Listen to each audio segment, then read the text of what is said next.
Let them go. Let every tether, every lingering attachment to those who doubted your becoming fall away like dust in the wind. You were never meant to convince anyone to stay, nor were you created to bear the burden of being understood. Your destiny is too sacred, your vision too vast to be confined by the expectations of those who cannot see what you carry within. There comes a moment in every soul's awakening when you must close the door, not out of anger, but out of reverence for the divine unfolding within you. You are stepping into a breakthrough that calls for the power of focus, the brilliance of inner attention, and the majestic knowing that everything you desire is already yours in the unseen. Your future is not tied to anyone who walked away. Release them with a blessing and turn your face inward toward the boundless kingdom of imagination. This is where your true journey begins. Not in the noise of what they say or the memories that haunt, but in the stillness where you hear the whisper of your own spirit reminding you that you are unlimited. Every single thing you seek, a miracle, a door opening where there was only a wall, wealth, joy, companionship, healing, must first be claimed in consciousness. That is the sacred law of creation. You conceive it inwardly. Feel the reality of it even when all evidence argues otherwise. And then you let the outer world rearrange itself to mirror your inner conviction. Do not fear their departure. Let them go so completely that it is as though they were never part of your story. There is a deeper solitude that is not loneliness but holy power. In that solitude you discover the truest company of all, the spark of God within your own being. This presence waits for your attention, waits for you to stop explaining yourself to those who cannot yet hear your frequency. You owe no one an apology for choosing yourself. For far too long you have watered dead plants, hoping they would bloom, poured out your life to validate those who never saw your worth. Today you withdraw your energy from all that drains you and invest with fierce devotion in the expansion of your inner world. The great breakthrough you've prayed for begins when you honor your imagination as the birthplace of all reality. Think of yourself as the person you long to be. Feel the emotions of already having what your outer senses deny. Walk throughout your day, not as the one waiting for change, but as the one who already possesses it. Assume with the quiet boldness of a mystic that everything has shifted in your favor. Let your heart beat with the confidence of someone who has stepped through the door. Even if no one else believes it, you hold fast, you persist. You live in the end result, knowing the unseen currents are working tirelessly to bring into form what you have felt in silence. There will be tests. People will return to distract you. Situations will arise to pull you back into old patterns. The voice of doubt will hiss its poisonous suggestions. But you, awakened soul, must choose again and again to remain faithful to the inner vision. When you learn to let go not just of people but of versions of yourself that no longer resonate, you create space for unprecedented good to flow to you. Breakthrough is not loud or dramatic. It is often a quiet shift in perception, a sacred decision that you will no longer abandon yourself for anyone or anything. You will no longer wait to be chosen, because you now realize you were chosen the day you were born. Focus on you, not in a selfish way, but in a holy way. Focus on cultivating emotions of gratitude before the manifestation arrives. Focus on speaking to yourself with tenderness, rewriting the narrative that once said you were unworthy. Focus on carrying yourself with the dignity of someone who knows their imagination is God within, creating through them. All around you things will appear to be the same for a time, but within you, worlds are being formed. New timelines are opening up. Invisible doors are swinging wide. Keep your vision pure. Let them go. Let the past go. Let the doubt go. And sink deeply into the knowing that you are now becoming the embodiment of your highest desire. Those who are meant to walk with you in this next season will recognize you not by words but by vibration. You will not need to chase them, convince them, or contort yourself to fit their expectations. The radiance of your inner alignment will draw everything to you in divine order. Let that be your confidence. Let that be your peace. You are allowed to quietly withdraw, to face the mirror, and to rebuild your inner temple until it reflects the beauty of your true self. Focus on nurturing that unseen garden, for soon the world will witness in astonishment what you have known all along, that your breakthrough began the moment you stopped holding on to what was and began rejoicing in what already is within. There comes a time in every evolving soul's journey where you are faced with a sacred and unavoidable choice. to cling to what has been familiar or to release it so you may rise into what you are truly destined to become. This moment does not always arrive with warning. Sometimes it is a quiet realization dawning in your spirit. Other times it erupts as a sudden inner awakening that shakes the very foundation of your world. You look at the people around you, the stories you have told yourself, the identities you've worn like armor, and you recognize that some of them have begun to feel heavy. They may have once been your source of comfort, your inspiration, your purpose even, but now you sense a growing dissonance. Something is calling you to go higher. Something deep within you is whispering that your next level cannot be reached until you surrender the attachments that have become chains disguised as companionship. These people, habits, and emotional bonds did not always appear as obstacles. In truth, many of them were gifts for a season. Some entered your life to mirror your deepest insecurities, so that you could grow beyond them. Others were teachers of patience, of trust, of love, of discernment. Still others were companions across a particular stretch of your journey, offering warmth and camaraderie that soothed your heart when you needed it most. But spiritual ascension requires evolution, and evolution demands release. Holding on to someone out of fear of being alone, manufacturing connection out of guilt or nostalgia, or shrinking yourself so that you do not outshine those unwilling to grow, becomes a violation of your own destiny. The moment you realize that your expansion is being silently suffocated by your attachments, you are presented with a divine invitation. Let them go, not with bitterness, but with profound gratitude. Honor them for the role they played in your unfolding, but recognize with clarity that their part in your story has come to a beautiful and necessary end. This process of release is rarely comfortable. Your human heart is wired for connection. You remember the laughter, the memories, the countless ways you intertwined your identity with theirs. You may ask yourself if letting go is selfish, harsh, or even cruel. But there is a truth under these questions that cannot be ignored. Clinging to who people used to be while ignoring who they are choosing to remain keeps you trapped. Every moment you bend, dilute, or delay your growth for the sake of preserving an old attachment, you betray the sacred responsibility you have to your own becoming. This does not mean you stop loving. In fact, it means you love more fiercely than ever. But you love yourself first. You love yourself enough to no longer abandon your calling in order to maintain connections that no longer nourish your higher path. You send them love, but you reclaim your power. The energy of attachment often masquerades as loyalty, but deeper examination reveals it is frequently rooted in fear. The fear that you will not find anyone else who understands you. The fear that you will never be loved the same way again. The fear of stepping into the unknown without the safety net of familiar faces and roles. Yet destiny does not thrive in comfort zones. Destiny thrives in surrender. You must be willing to walk away from tables where your worth is constantly questioned. Your brilliance is dimmed and your spirit is stifled. You must be bold enough to declare that you are no longer available for relationships that require you to play small. When you do, the universe rushes in to fill the space you courageously created with people, opportunities, and experiences that match the vibrational frequency of your new becoming. Letting someone go does not always mean removing them from your life physically. It often begins internally.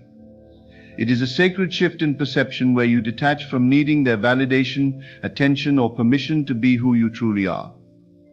You begin unplugging your self-worth from their opinions. You stop leaking your energy by endlessly replaying conversations, seeking closure, or trying to convince them of your value. You recognize that the freedom you desire comes from within. Attachment binds you not because someone is holding you back, but because you have yet to release your emotional dependency on their presence or approval. The moment you say, "I release this person to walk their path as I walk mine," a great unlocking occurs in your spirit. You begin to feel lighter. Your intuition becomes sharper. Your imagination becomes fertile again with divine ideas. Inner pathways once blocked by emotional entanglement open up, and inspiration flows where stagnation once stood. As you continue to grow in spiritual consciousness, you notice that people respond to your release in various ways. Some drift away naturally with little friction, as though the universe rearranged your paths with divine timing.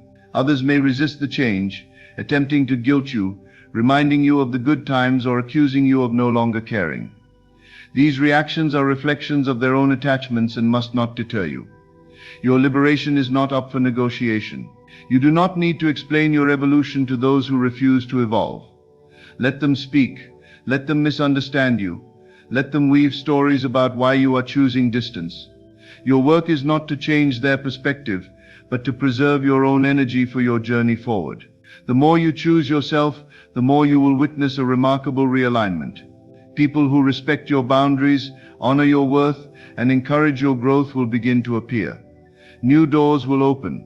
Each release becomes an act of spiritual trust, a declaration that you believe so deeply in your inner vision that you're willing to detach from anyone and anything that does not harmonize with it.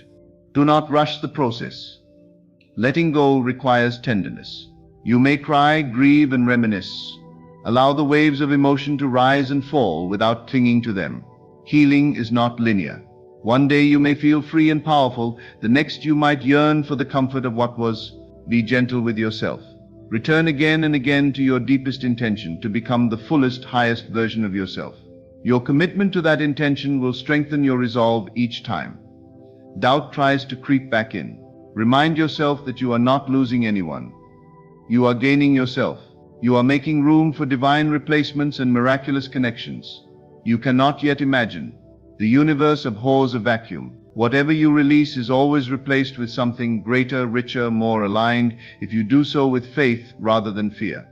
One of the most liberating experiences is waking up one day and realizing that you are no longer emotionally entangled in dynamics that used to consume you. You don't feel the need to check up on them, impress them, or involve yourself in their journeys. You bless them silently and move mindfully toward your own horizon. This freedom is not born of indifference. It is born of deep spiritual maturity.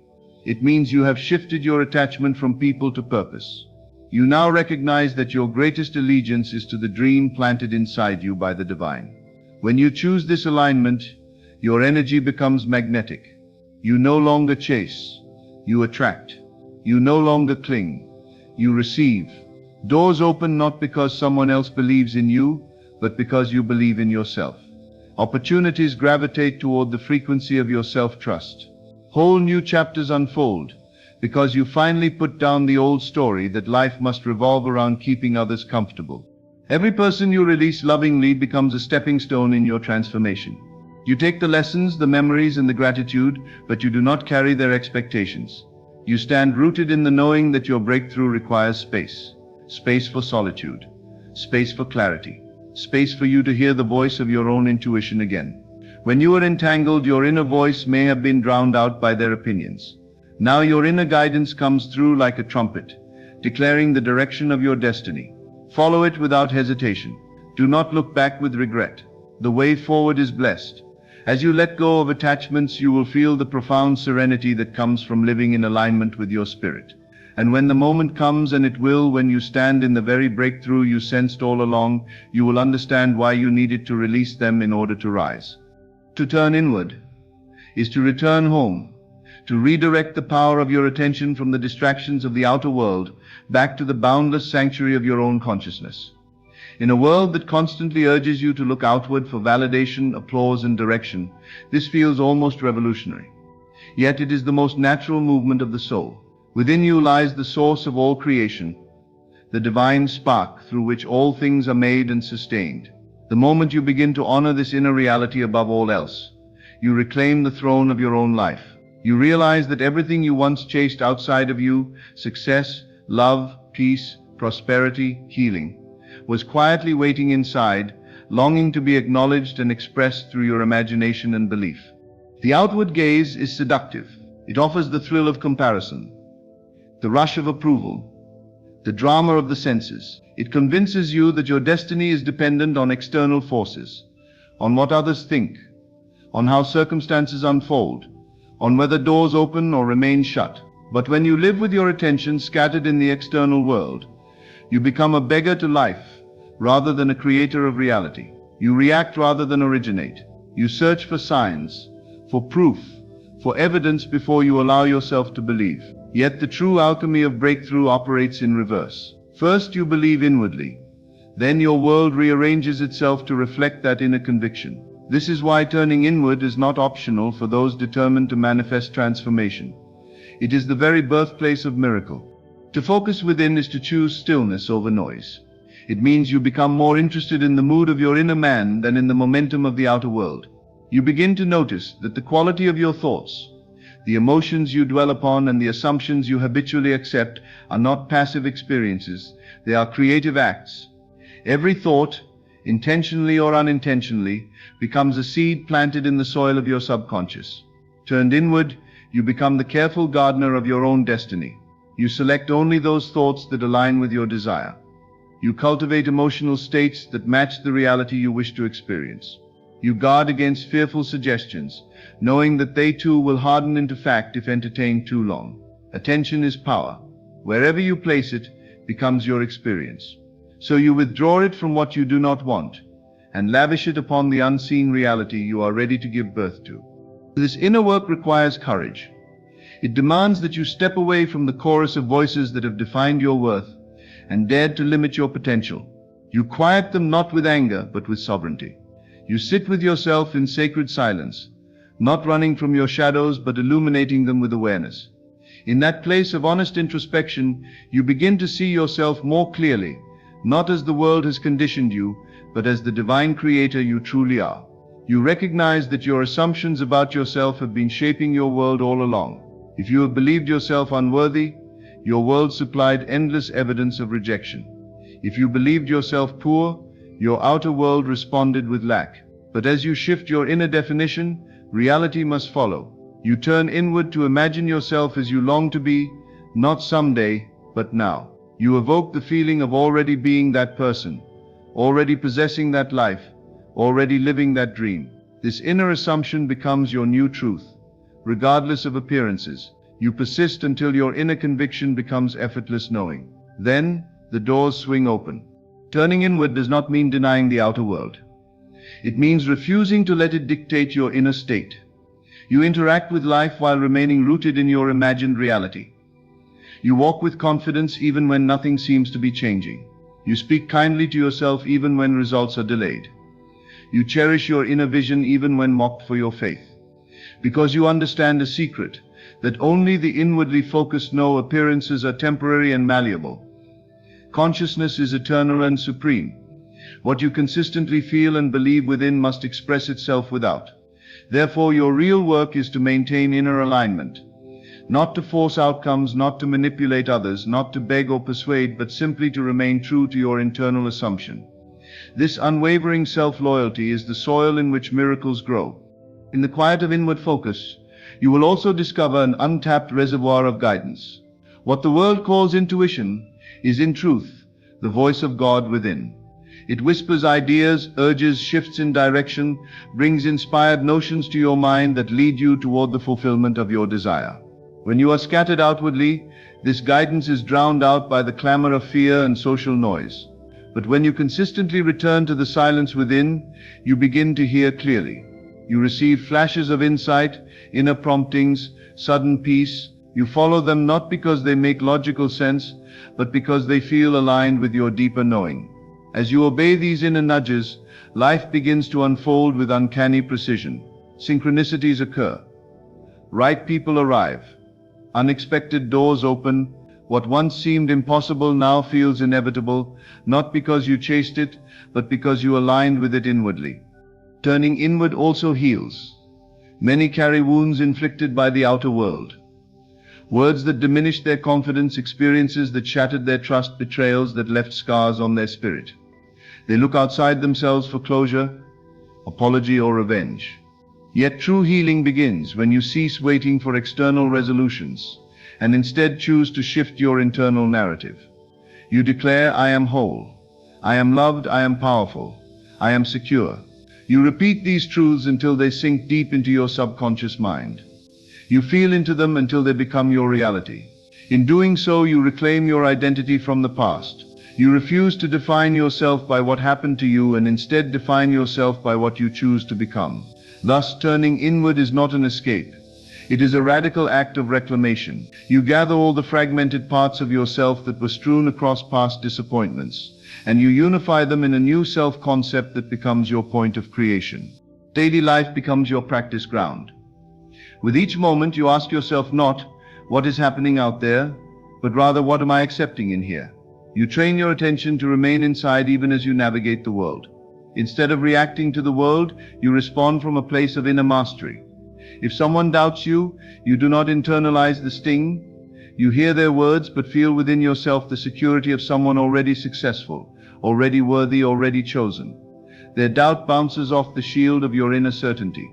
If circumstances appear bleak, you do not collapse into worry. You acknowledge the appearance and then declare inwardly, "This too shall pass, for I know who I am." You close your eyes when needed, breathe deeply, and return to the state of your fulfilled desire. In this way, turning inward becomes a constant, gentle discipline, a continual return to truth whenever illusion tries to claim your attention. As you grow more practiced at turning inward, something extraordinary happens. You begin to notice that what once required effort now becomes effortless.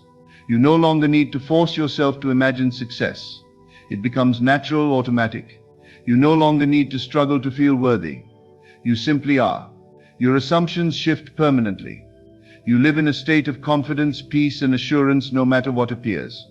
This is not arrogance, it is mastery. You have tasted the power of inner alignment and witnessed its outer expression.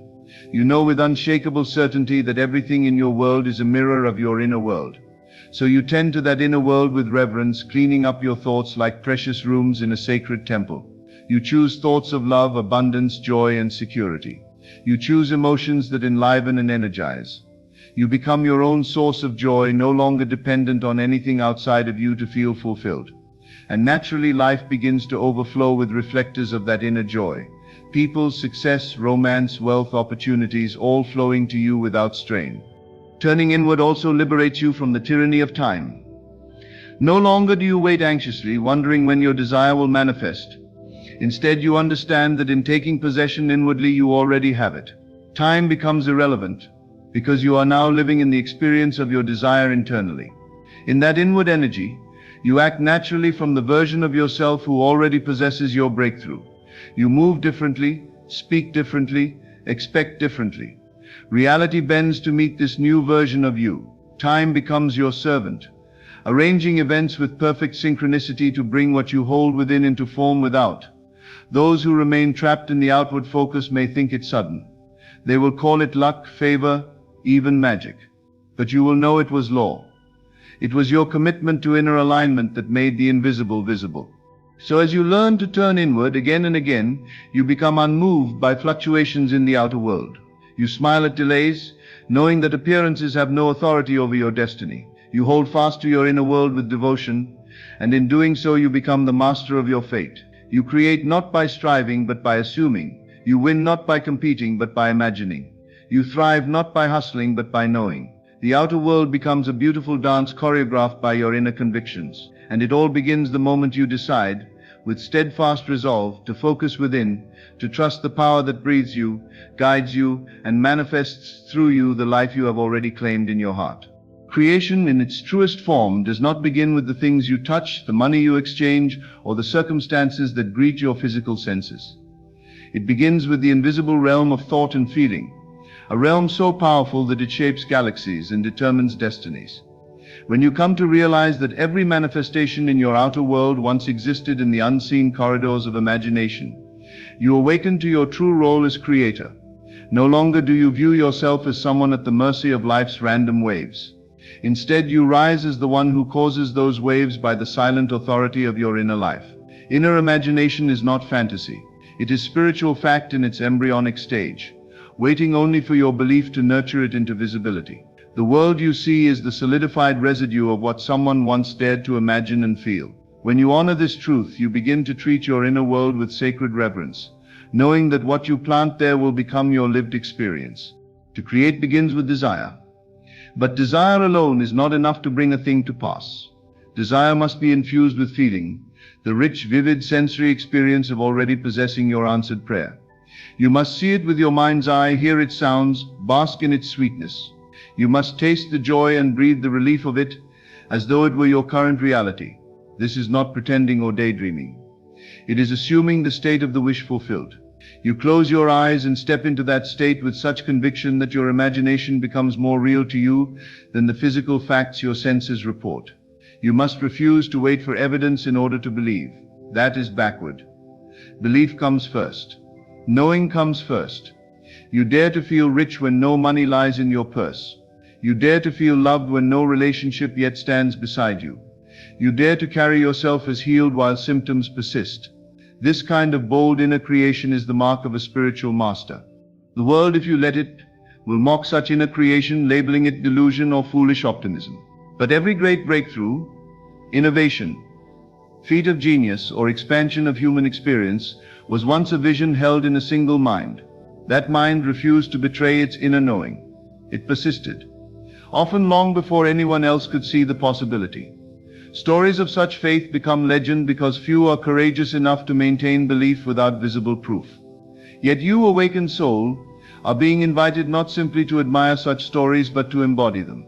You are being called to use your own imagination deliberately, not as a chamber of worry or replaying past pains, but as a sacred workshop where you vividly fashion the life you choose to live. You are called to imagine lovingly and boldly, knowing that what you imagine with feeling must come to pass. Inner imagination and belief are powerful not in a distant theoretical sense, but in a practical day-by-day application. Each morning you can create anew.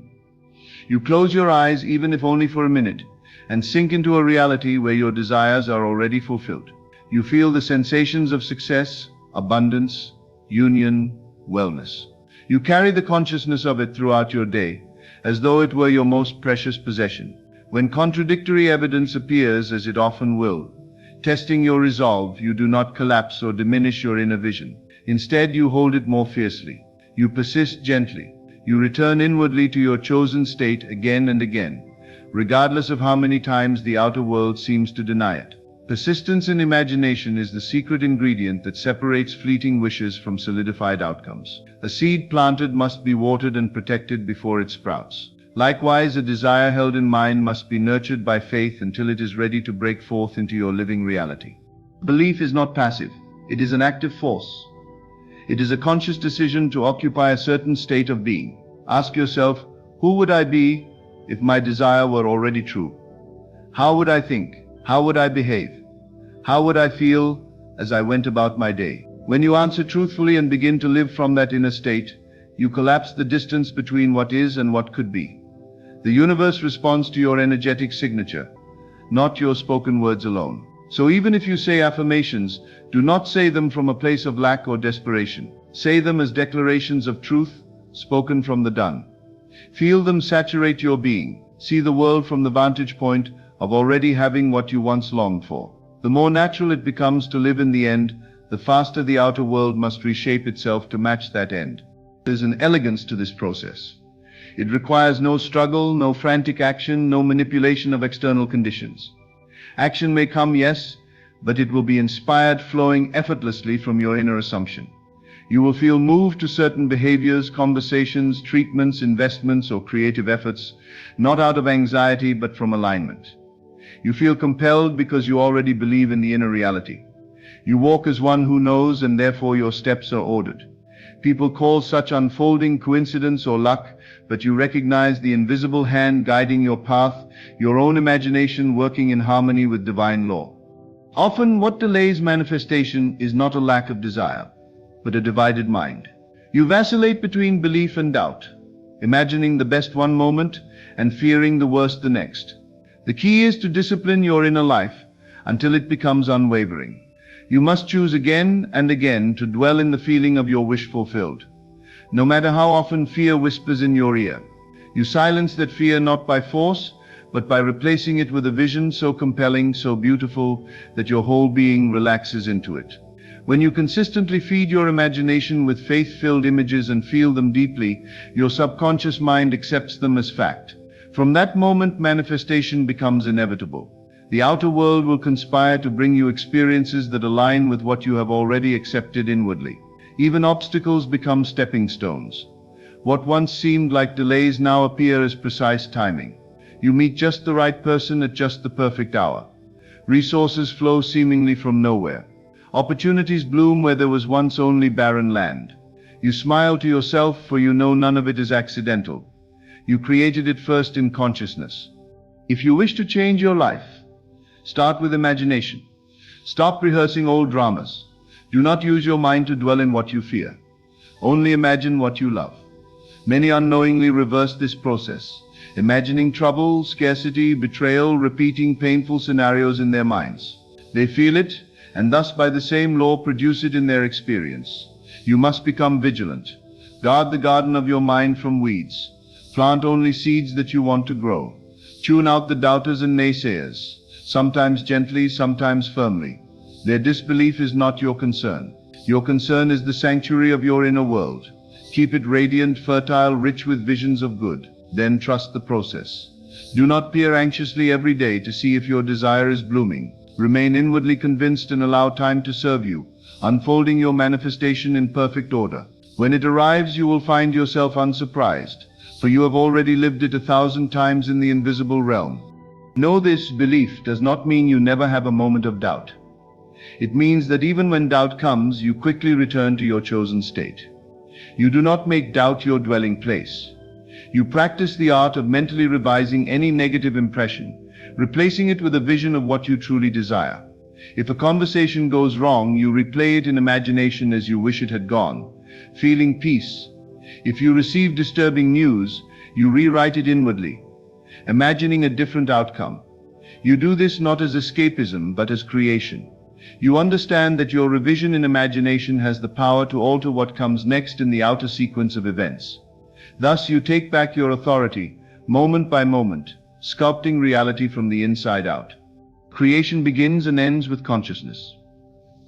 Everything you will ever behold first lived in the invisible realm of thought and belief. And because you are made in the image of the creative power, your imagination is not a toy but a tool of unimaginable potency. When you make peace with this truth, you become unstoppable. You no longer plead with life, you decide. You no longer wait, you assume.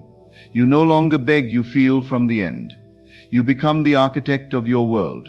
And as you faithfully hold your vision and nurture it with unwavering belief, everything necessary to its fulfillment will be attracted to you, not by force but by the magnetic power of your inner conviction.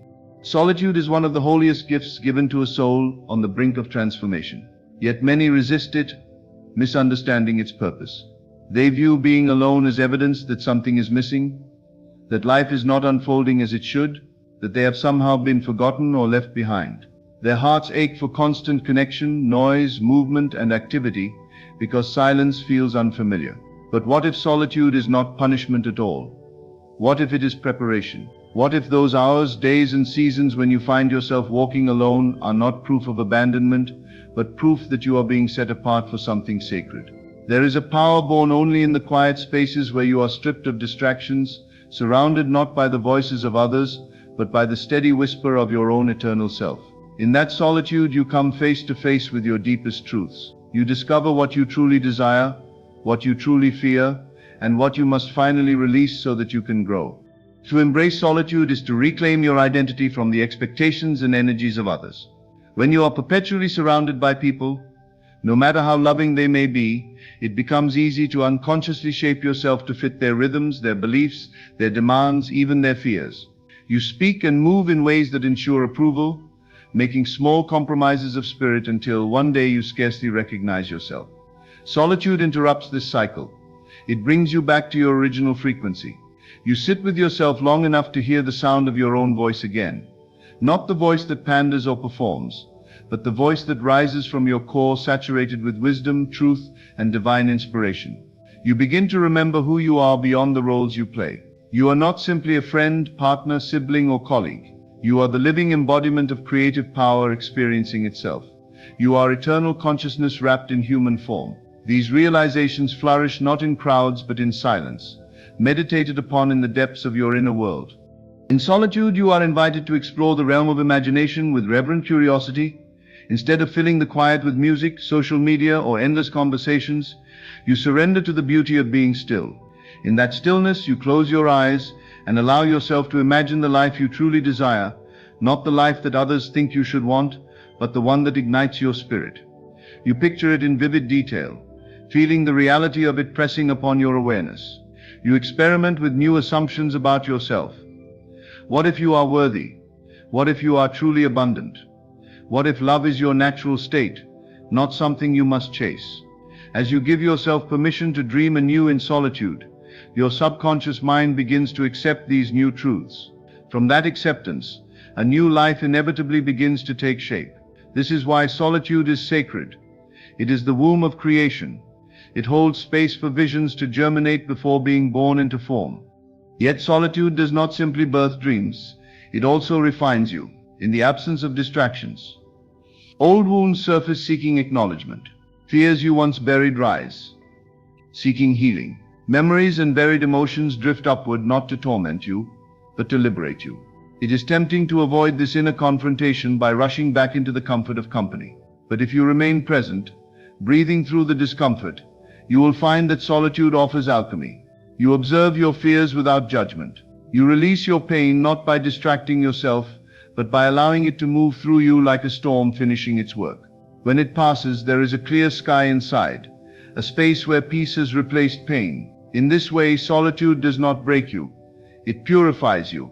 It teaches you emotional resilience, self-trust, and spiritual strength that cannot be shaken by outer circumstances. You emerge from such solitude stronger, lighter, and more aligned with the truth of who you are. There is also strategy hidden in solitude. As you commune quietly with your own spirit, you begin to receive flashes of intuition, ideas, solutions, plans, and directions that seem to emerge from nowhere. When you are alone, undistracted, the noise of the world fades and the signal of divine guidance grows louder. You hear what you are meant to create, who you are meant to become, what next steps you are meant to take. These insights are rarely dramatic. Often they are simple yet profound inner nudges. Write that book, start that business, change your diet, call that person, move to that city. Your rational mind may protest, but your spirit recognizes truth and feels a subtle surge of excitement. As you trust and follow these inner instructions without seeking others' validation, your destiny begins to unfold according to divine timing. Each step taken in obedience to inner wisdom leads to opportunities, synchronicities, and transformations that the logical mind could have never orchestrated. This is why solitude is not emptiness. It is divine instruction time. Not everyone will understand your need for solitude. Some may misinterpret it as withdrawal or distance. But you must learn to hold your boundaries gently yet firmly. Explain if you must, but do not apologize. You are not avoiding others out of disdain. You are simply nurturing the very essence that will allow you to serve the world more powerfully. You cannot pour from an empty cup. Seasons of isolation refill your cup with clarity, inspiration, and energy. Those who truly love you will respect this sacred process even if they do not fully comprehend it. Besides, solitude does not need global approval. It only needs your willingness. Become a lover of your own company. Face the mirror with tenderness. Sit with your thoughts without fear. Read, pray, journal, breathe, and most importantly, imagine. In this way, loneliness dissolves and is replaced by presence. You come to recognize that you are never truly alone. The divine dwells within you, and solitude is merely the environment through which you commune uninterrupted with that divinity. The deeper you journey into solitude, the more your outer world begins to shift. People who no longer resonate with your emerging frequency naturally drift away. New connections appear seemingly out of nowhere, individuals whose spirits recognize yours without the need for performance. These relationships are richer, more authentic. They are not built on shared trauma, gossip, or surface-level distractions, but on mutual respect, purpose, and expansion. You meet souls who encourage your growth rather than fear it. They too understand the value of solitude and therefore do not demand constant access to your time and energy. This is the paradox of solitude. When you embrace it without resistance, it rewards you with deeper fellowship. Because you are no longer desperate for company, you attract the kind that nourishes rather than depletes. During seasons of solitude, your creativity flourishes in ways that surprise even you. With fewer external demands on your attention, you awaken talents that were dormant beneath the surface of your busy life. You experiment, write, paint, build, and innovate without fear of judgment. You produce your most authentic work because you are no longer performing.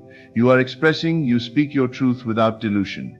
You trust your instincts. The sacred quiet surrounding you becomes a powerful incubator for destiny. And when at last you re-emerge from that solitude into the world, you do so empowered, aligned, and carrying the glow of someone who knows themselves. Others feel it, even if they cannot name it, and doors open because of it. Sometimes solitude is not sought but delivered by divine hands through circumstances. A relationship ends, a job disappears, a friendship fades, or a life season changes seemingly without warning.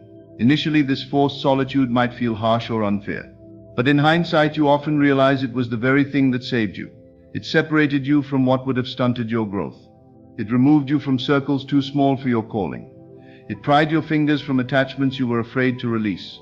And in that newly empty space, it introduced you to your truest self. Thus you come to bless solitude, not as a curse, but as a course correction from the divine. Over time, you may even begin to welcome it when it arrives, knowing that the valley of quiet always leads to new mountains of purpose. Embracing solitude also prepares you for leadership. Those who are destined to lead cannot be overly influenced by the opinions of the crowd. They must know how to stand firm, even when misunderstood or criticized. Solitude trains this into you gently. It teaches you to hear your own voice above the roar of collective thought. It teaches you to be anchored internally so that when storms rage externally, you do not lose yourself. Leaders who depend on constant external validation crumble under pressure. But those who have learned to draw strength from solitude remain stable.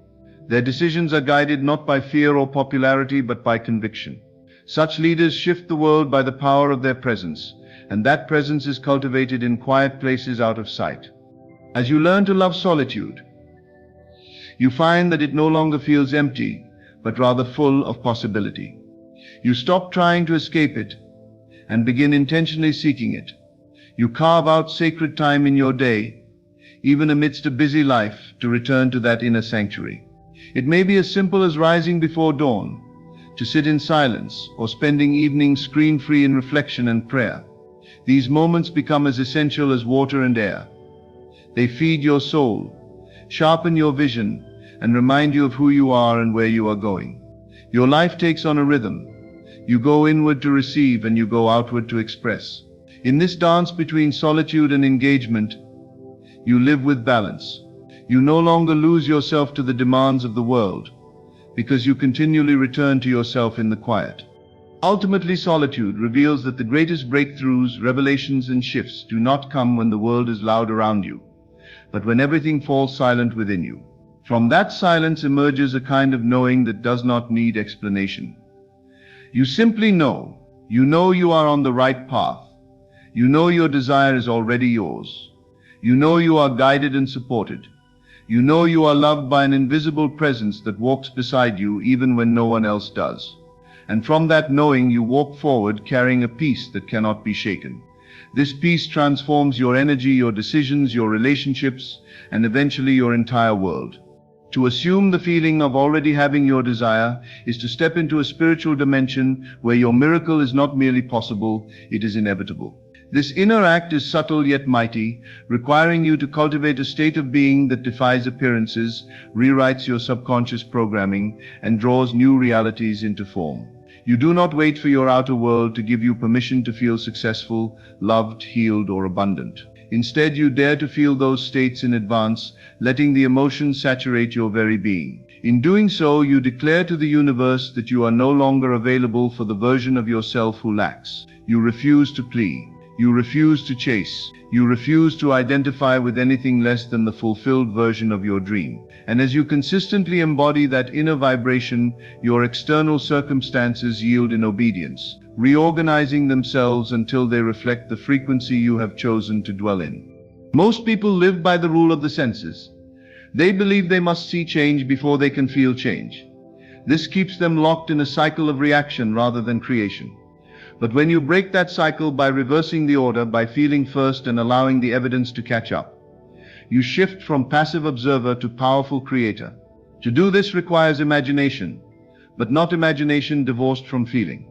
Rather, you close your eyes and employ all your inner senses to experience the outcome you desire in such vividness that your body responds as though it were real. Your heart rate changes. Your breathing deepens. A calm confidence replaces anxiety. Perhaps you smile with quiet assurance. Perhaps a sense of relief washes over you as though a burden has been lifted. These sensations are not mere fantasy. They are proof that the subconscious has begun to accept a new truth, which is precisely what triggers the chain reaction of manifestation. In this inner realm, your attention is your currency, and feeling is your creative tool. You pay for your new reality by investing attention into the version of you that has already received it. You sit in that feeling for moments or minutes, however long it takes to become natural. At first it may feel awkward or imaginary because your senses are still bombarded with facts that say otherwise. But your persistence dissolves resistance. You gently return again and again to the inner sanctuary where your desire is fulfilled. You do not beg for it, you dwell in it. You do not struggle to maintain it. You relax into it. Over time, this feeling becomes familiar, like slipping into well-worn clothing. You wake up one morning and realize you no longer effort your manifestation. It has become your state of being. Carrying this vibration throughout your day is the next phase. It is not enough to feel fulfilled only during meditation or visualization. You must live from that feeling in every practical moment.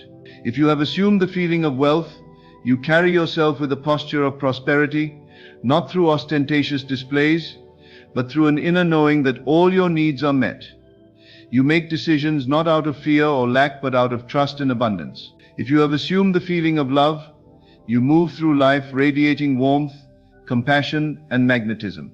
You no longer act desperate, for you know you are already cherished. If you have assumed the feeling of healing, you hold your head high, treat your body with reverence, and speak words of vitality rather than illness. These subtle shifts in behavior and attitude send signals to the universe that your inner transformation is complete. And the universe responds with opportunities, synchronicities, and physical outcomes that align. There will be moments when old feelings try to reclaim you. Moments of doubt, fear, and regression. The world might confront you with situations that contradict your inner assumption. When this happens, do not panic. Understand it as part of the testing ground, the friction that exists between old reality and new creation. Instead of slipping back into the old familiar feeling of not having your desire, use the contradiction as fuel to deepen your conviction. Gently but firmly return to the feeling of the wish fulfilled. Close your eyes briefly, breathe, and remind yourself, it is done. Hold that feeling until peace returns. The outer world must bow to the inner world eventually. That is law.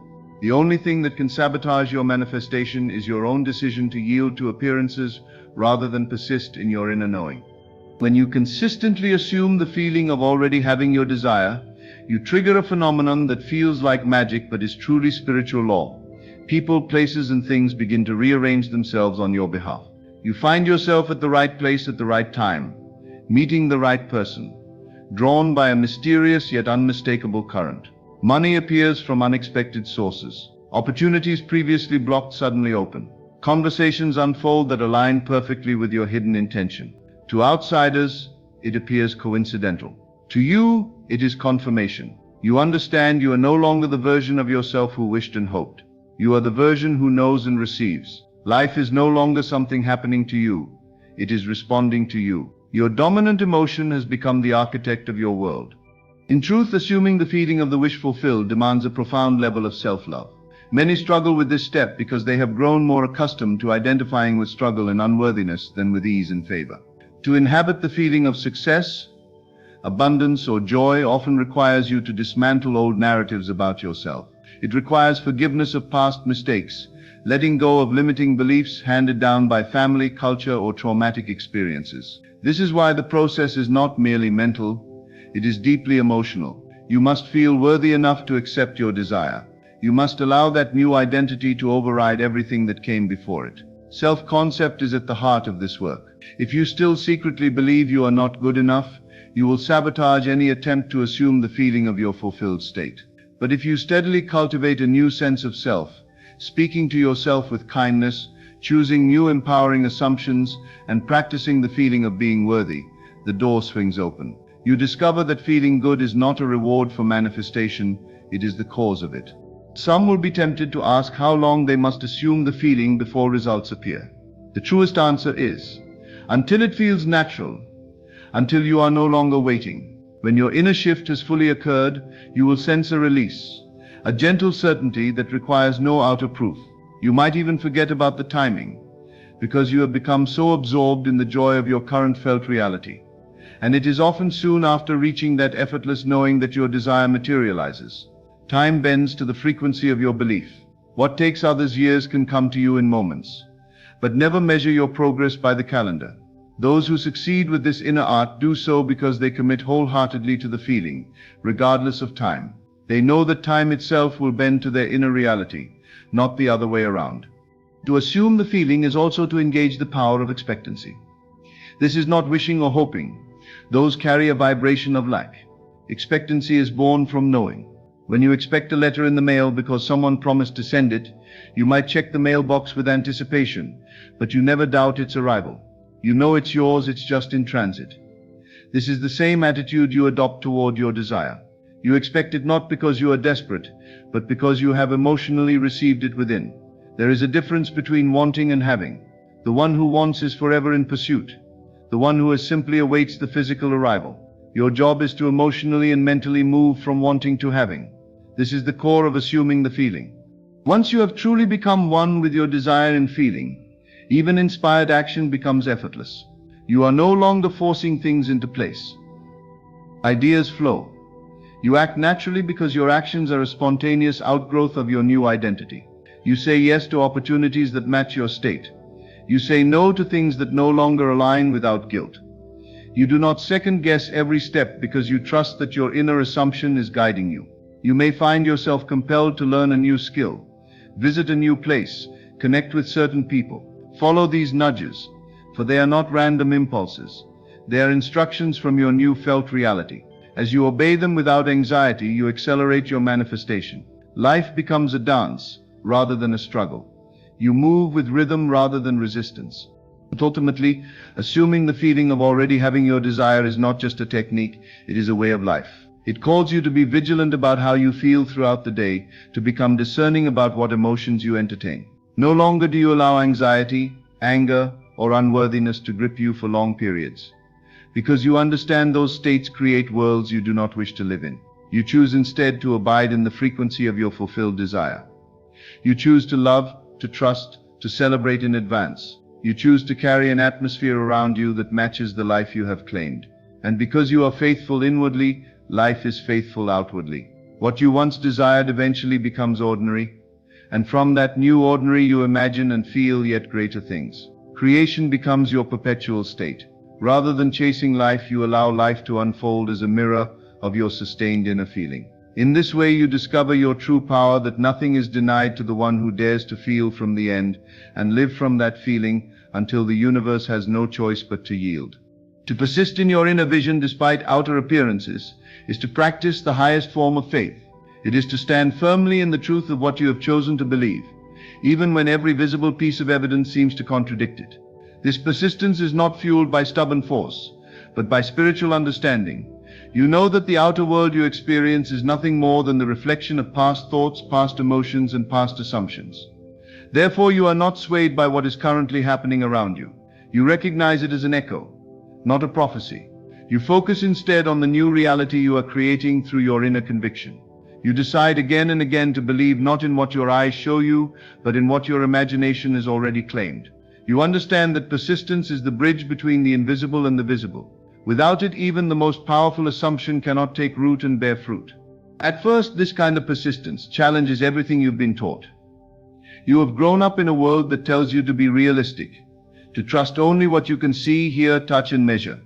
You have been conditioned to seek validation from the outside before you dare to believe in something new. As a result, you may have spent much of your life reacting emotionally to circumstances, allowing them to dictate whether you feel hopeful or defeated. Now, however, you are stepping into a different way of living. You are learning to generate your reality from within, to evoke the feeling of your fulfilled desire regardless of what the senses register. To persist in inner vision means you continue walking in the end state of your desire, even when the outer world seems unmoved. You refuse to abandon your inner image. You hold fast to it with gentle certainty. You return to it in thought, in feeling, in conversation with yourself, and everything you do is done from that state of being. This persistence is not a frantic clinging, but a quiet knowing. You no longer allow delays or detours to make you doubt the inevitability of your manifestation. You understand timing is a mysterious yet perfect orchestration that often involves the rearrangement of countless details behind the scenes. What looks like nothing happening is often the precise moment when everything is being aligned for your good. It is during these moments, when appearances mock your desire, that persistence becomes most potent. Instead of slipping back into old beliefs, You reaffirm your inner world even more deeply. You can whisper to yourself, I already am what I desire to be. You can revisit your visions, rehearse your scenes, feel your joy, and continue to carry yourself with the posture of victory. This persistence eventually bends physical reality. Life must conform to the pattern you hold within with unwavering conviction. One of the great secrets to persistence is the understanding that emotions are not final truths, they are reactions. When something discouraging appears, you may feel disappointed or fearful. Rather than letting those emotions shift your belief, you acknowledge them briefly and gently guide your focus back to your inner vision. Again and again you return to your chosen state. Over time you become emotionally resilient. You no longer fall apart when something goes wrong or when your desire seems distant. You remain anchored. This emotional mastery is what sets deliberate creators apart from those who live by chance. You choose your dominant state of being, instead of letting the day's events choose it for you. This creates a consistency of vibration that ultimately forces the outer world to mirror your inner conviction. The law cannot be broken as within, so without persistence ensures the within remains strong, long enough for the without to reflect it. Some people give up too soon. They imagine their desire once or twice, feel it for a moment, and then when nothing changes immediately, they decide it doesn't work. They revert to their habitual state of worry or defeat. Thus they create more of what they do not want. Others, however, recognize that persistence in inner vision is not about creating magic. It is about aligning with an unbreakable spiritual law. They refuse to be impatient. They treat every outer challenge as a test of faith, an opportunity to strengthen their inner muscles of belief. They keep showing up each day in consciousness as the version of themselves who is already living their desire. They talk as that person. They move as that person. They expect as that person. Eventually reality yields. What once was invisible becomes undeniable. And those who witness it from the outside call it a miracle. Only the persistent one knows it was the predictable outcome of unwavering inner alignment. Often persistence requires you to distance yourself from people or environments drenched in doubt. You might need to protect your vision from those who cannot see it. You are not judging them, you are simply guarding the garden of your mind. If someone constantly tells you that your dream is impossible or tries to make you conform to their limited worldview, their influence can weaken your persistence. Therefore, you lovingly but firmly choose to limit your exposure. You spend more time in solitude, more time in prayer or meditation, more time imagining your fulfilled desire. You fill your ears with affirmations, your heart with gratitude, and your mind with images of success. You do whatever it takes to keep your inner vision stronger than any outer noise. This commitment is not always easy, but it is always worth it, because your reality eventually reflects not what others believe, but what you steadfastly believe about yourself. Persistence also means refusing to be swayed by temporary failures or setbacks. Perhaps you launch a project and it does not succeed. Perhaps you pursue a relationship and it fizzles. These outcomes do not mean your inner vision is false. They simply represent old momentum, old beliefs playing themselves out. You do not give up on your desire. Instead, you double down on your inner work. You go back inside, into that sacred space where you are already victorious. You remind yourself of who you are. You revise your mindset. You reaffirm your feeling. And then you continue forward in inspired action. You learn from setbacks without being defined by them. Every so-called failure becomes fertilizer for your dream. Persistence transforms what others call losses into stepping stones toward inevitable triumph. You are not at the mercy of your current circumstances. You are not defined by what has happened to you, what was said about you, or even what you have believed about yourself in the past. In truth, you are shaped and molded by the assumptions you consistently hold about who you are and what is possible for you. The assumptions you carry are not just passing thoughts, they are living, breathing forces that direct the course of your life. They are invisible blueprints that the world around you rushes to fill in, moment by moment. Whether you know it or not, you are assuming something every minute of every day. You are assuming your worthiness or unworthiness.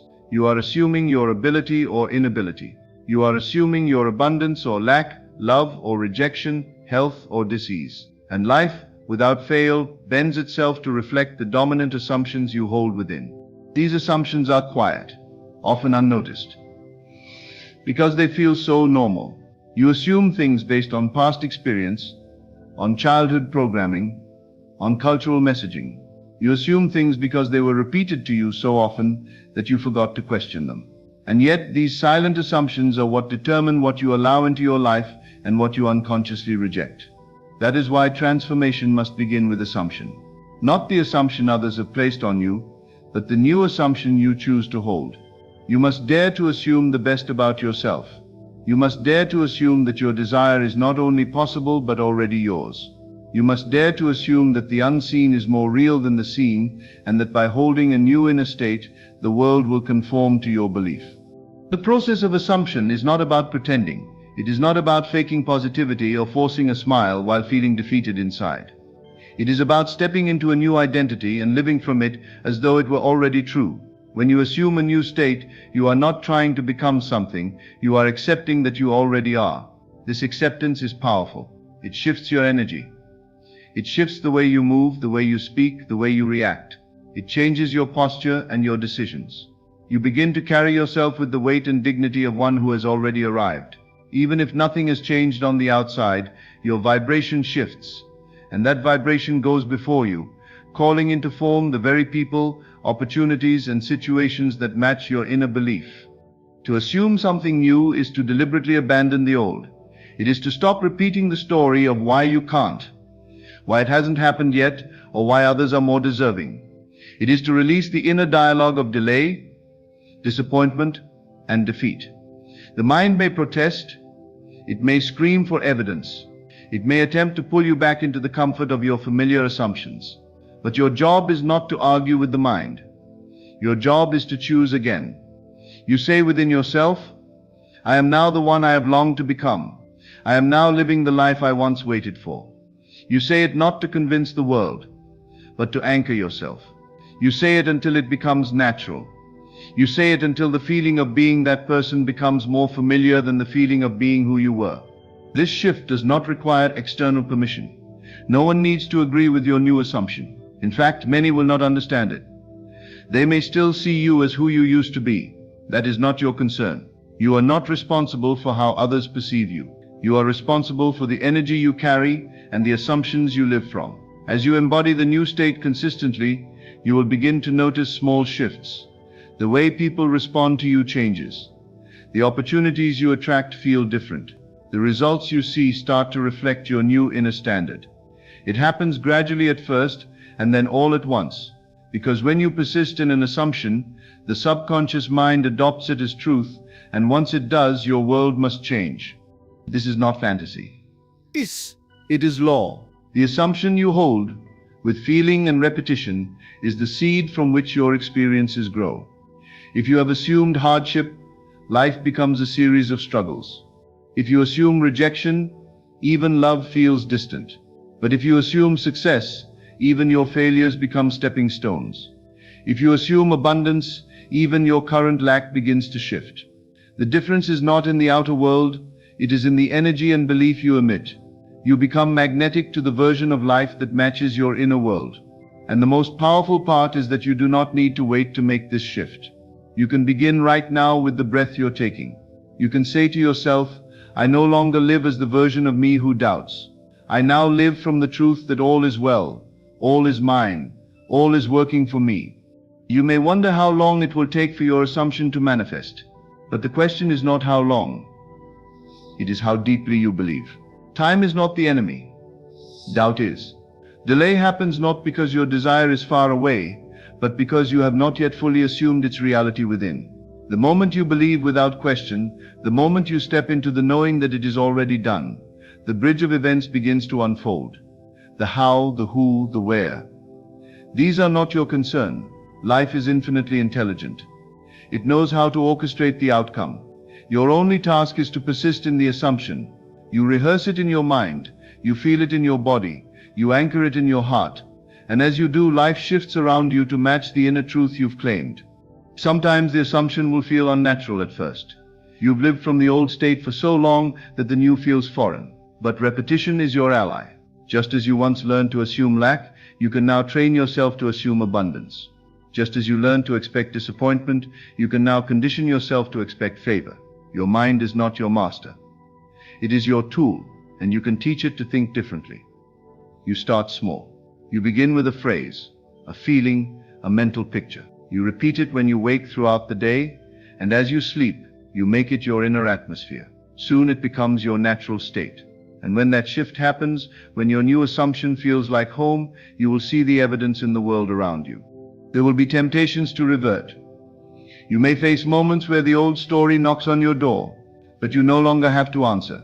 You now have authority over your inner world. You do not entertain doubt, fear, or negativity out of habit. You become vigilant.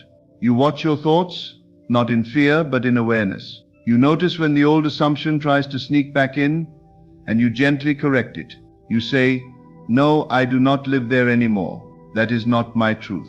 And you return to your chosen state. This is the spiritual practice of assumption. It is not about perfection. It is about commitment. You commit to your inner vision even when it wavers. You recommit every time you fall. And through this repetition, your new self is born. The greatest transformations happen quietly, invisibly within. They are not announced with fireworks. They are forged in silent moments of decision. When you assume a new identity, when you choose to walk as the version of yourself who already has what they desire, you are no longer seeking change. You are embodying it.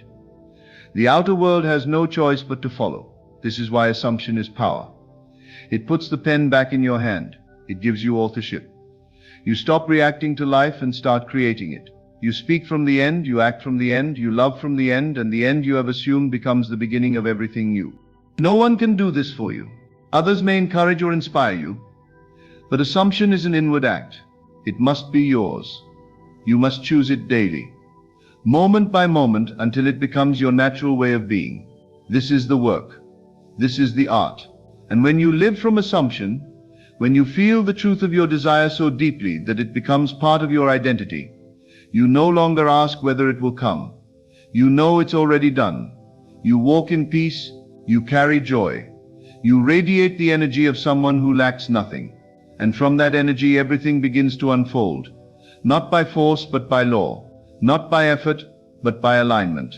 Not by chance, but by certainty. There is a power within you that responds not to effort or striving, but to surrender.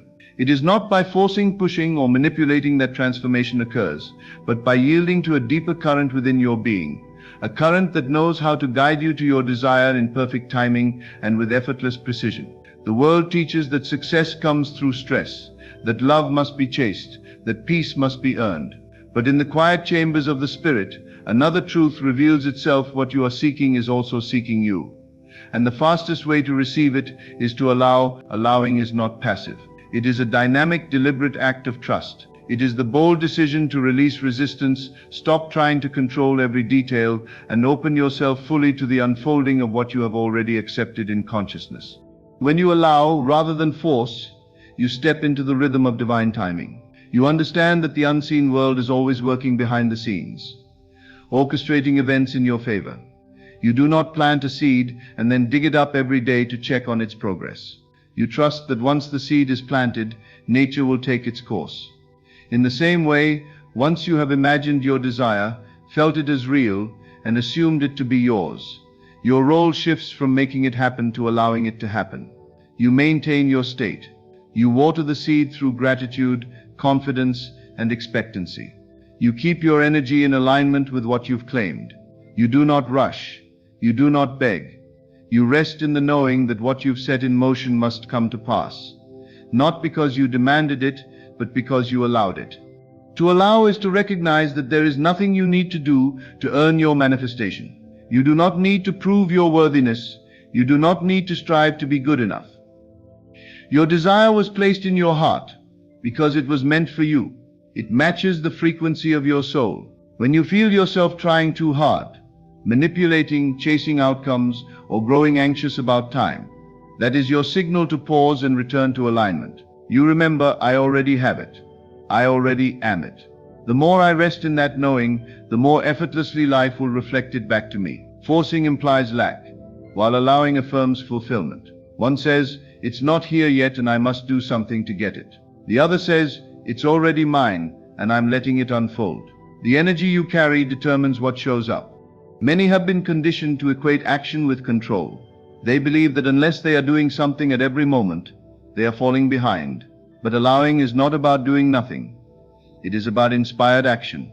It is about listening for the inner prompting that comes from a place of peace, not panic. When you allow, you become sensitive to subtle guidance. You may receive an urge to call someone, take a different route, explore a new idea, or rest and recharge. These actions do not arise from fear or desperation. They come from inner harmony. You are not chasing outcomes. You are responding to your intuition.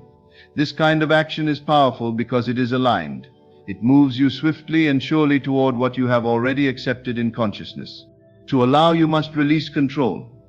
Not in the sense of giving up your power, but in the sense of surrendering your attachment to how and when things must happen. You recognize that the deeper wisdom within you knows far better than your conscious mind how to orchestrate your journey. You do not have to figure it all out. You do not need a 5-step plan. You need only to stay faithful to the inner state. When your mind tries to calculate, micromanage, or panic about the details, you gently return to trust. You breathe.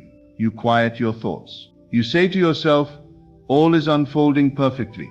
I don't need to push. I only need to stay open and allow. And in that moment, resistance drops. The flow returns. Miracles slip through the cracks you created by letting go. Allowing also means you stop trying to change or control others. You release the need to convince, to force, to make someone see your worth, or to get someone to act a certain way. You stop obsessing over what they think, how they feel, or whether they will support you. You understand that your reality is created from within, not from others' responses. When you allow, you return your focus to the only place where true transformation happens, your own state of being. You assume the feeling of already being loved, respected, supported, and seen. You walk in that state, and from it, you magnetize relationships and circumstances that reflect your new assumption. You no longer need to change others because you've changed the energy that called them into your life. And in many cases, they shift naturally in response, not because you forced them to, but because you allowed your vibration to do the work. Allowing brings relief. It dissolves pressure. It clears the mental clutter that clouds your intuition. You begin to feel lighter, more present, more joyful. Not because your desire has shown up, but because you've stopped resisting its arrival. You understand that your work is not to create the desire, but to accept it. Acceptance creates the emotional atmosphere for receiving. When you accept something as already true within, you stop the internal war. You end the struggle against what is. You relax into your higher identity. You begin to enjoy life now, even as your desire is still invisible. And in doing so, you collapse the waiting. Time bends to your alignment. Life delivers more quickly to those who are not trying to hurry it. You may encounter moments where it feels like nothing is happening. You visualized, affirmed, felt, and assumed, and still the outer world looks unchanged. In these moments, the temptation is to go back to striving. But if you resist that urge and instead double down on allowing, something remarkable happens. You discover that your peace is no longer dependent on conditions. You are no longer living in reaction to appearances.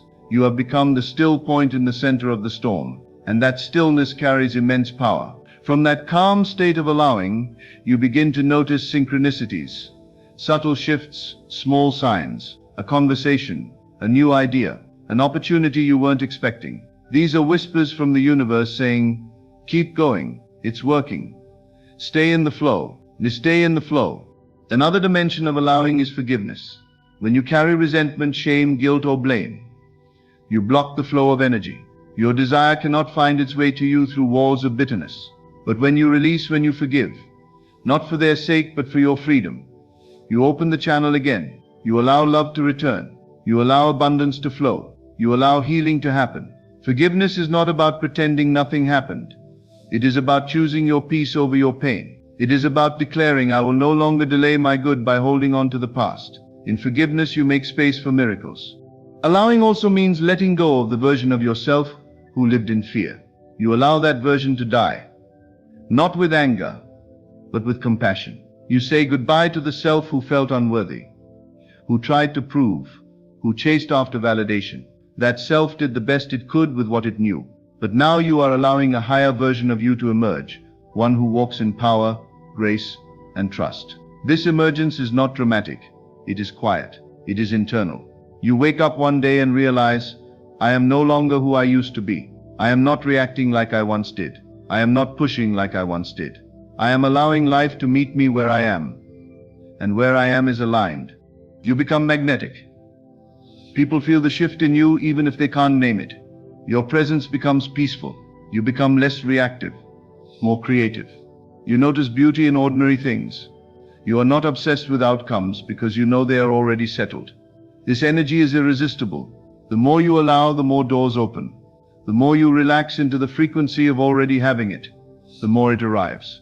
This is the paradox of allowing. The less you try to force, the more you receive. Letting go of force is not weakness. It is wisdom.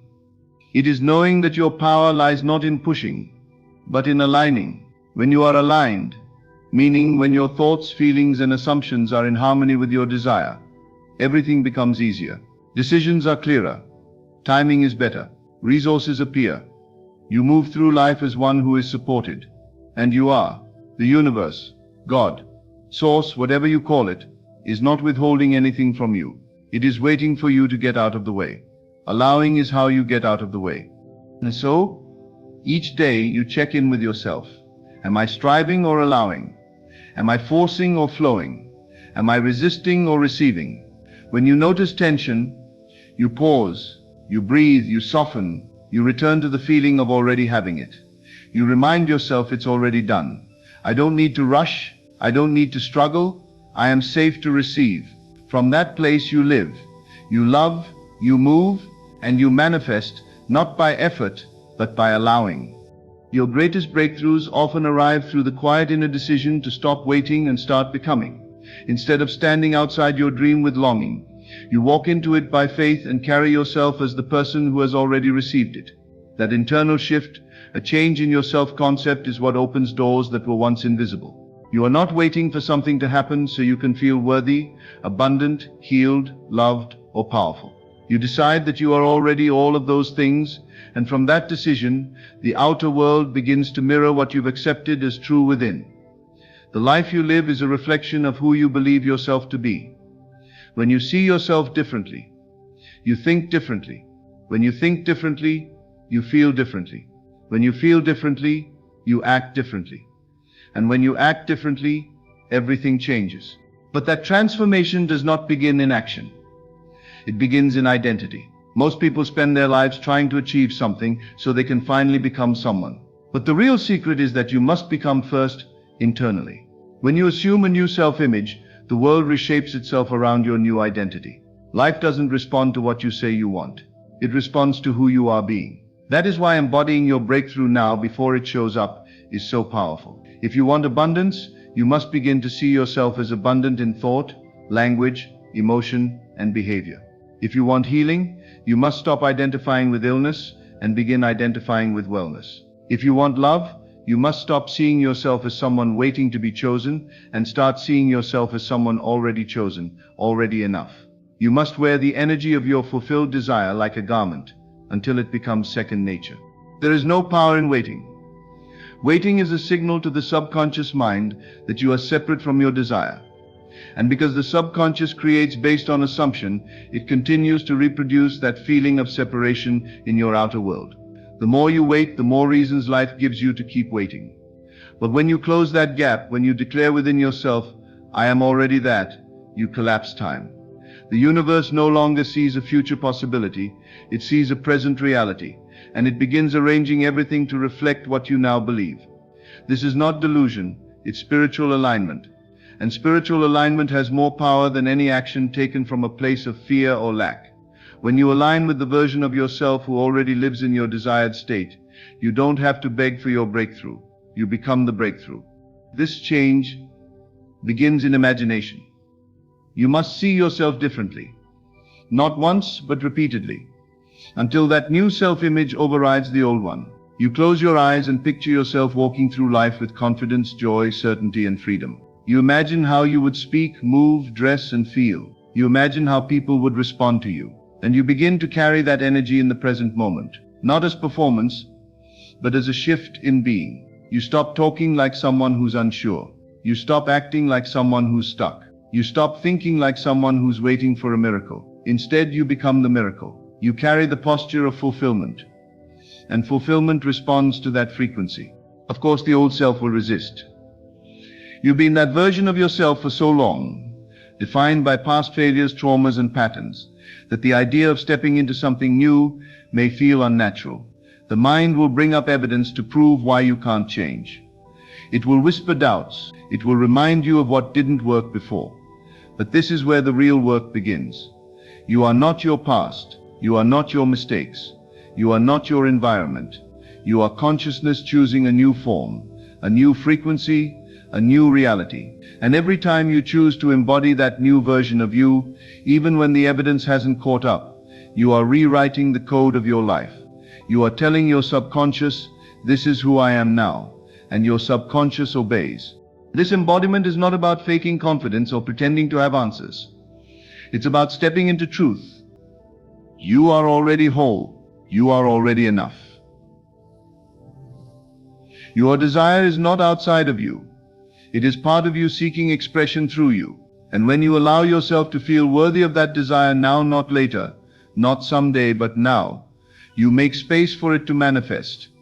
You no longer sabotage opportunities because you believe you're unworthy. You no longer push things away out of fear of failure. You stop chasing what you think you lack and start attracting what you already carry. You don't need to be fixed. You need to be remembered, to remember who you were before the world told you who you weren't. When you embody your breakthrough now, you begin to attract differently. People sense your energy before they understand your words. Circumstances begin to shift because you are no longer sending out signals of desperation or scarcity. You are no longer making decisions from fear. You become stable in your frequency. You don't need to explain or defend your dream to anyone. You walk in your inner truth. You show up for your vision with discipline and love. You speak words of faith and expectation, not doubt and delay. And because you have changed the vibration of who you are, the vibration of your life changes. This embodiment also means preparing yourself for what you say you want. If you're asking for wealth, are you managing what you have with gratitude and intention? If you're asking for a relationship, are you loving yourself in a way that reflects the kind of love you want to receive? If you're asking for a platform or influence, are you refining your voice, your message, your integrity? The new version of you doesn't wait until the thing arrives to become ready. You live as if it's already yours, because on a spiritual level it is. When you prepare in faith, you accelerate the unfolding. Life meets you at your level of preparation. You also begin to say no to what doesn't match your new identity. You stop entertaining situations, conversations, and habits that are rooted in the old version of you. You no longer tolerate energies that shrink you, drain you, or distract you from the truth you've claimed. This kind of alignment creates clarity. It draws new people into your life who reflect your elevated self-concept. It removes the confusion that comes from trying to be two people at once, the one who doubts and the one who believes.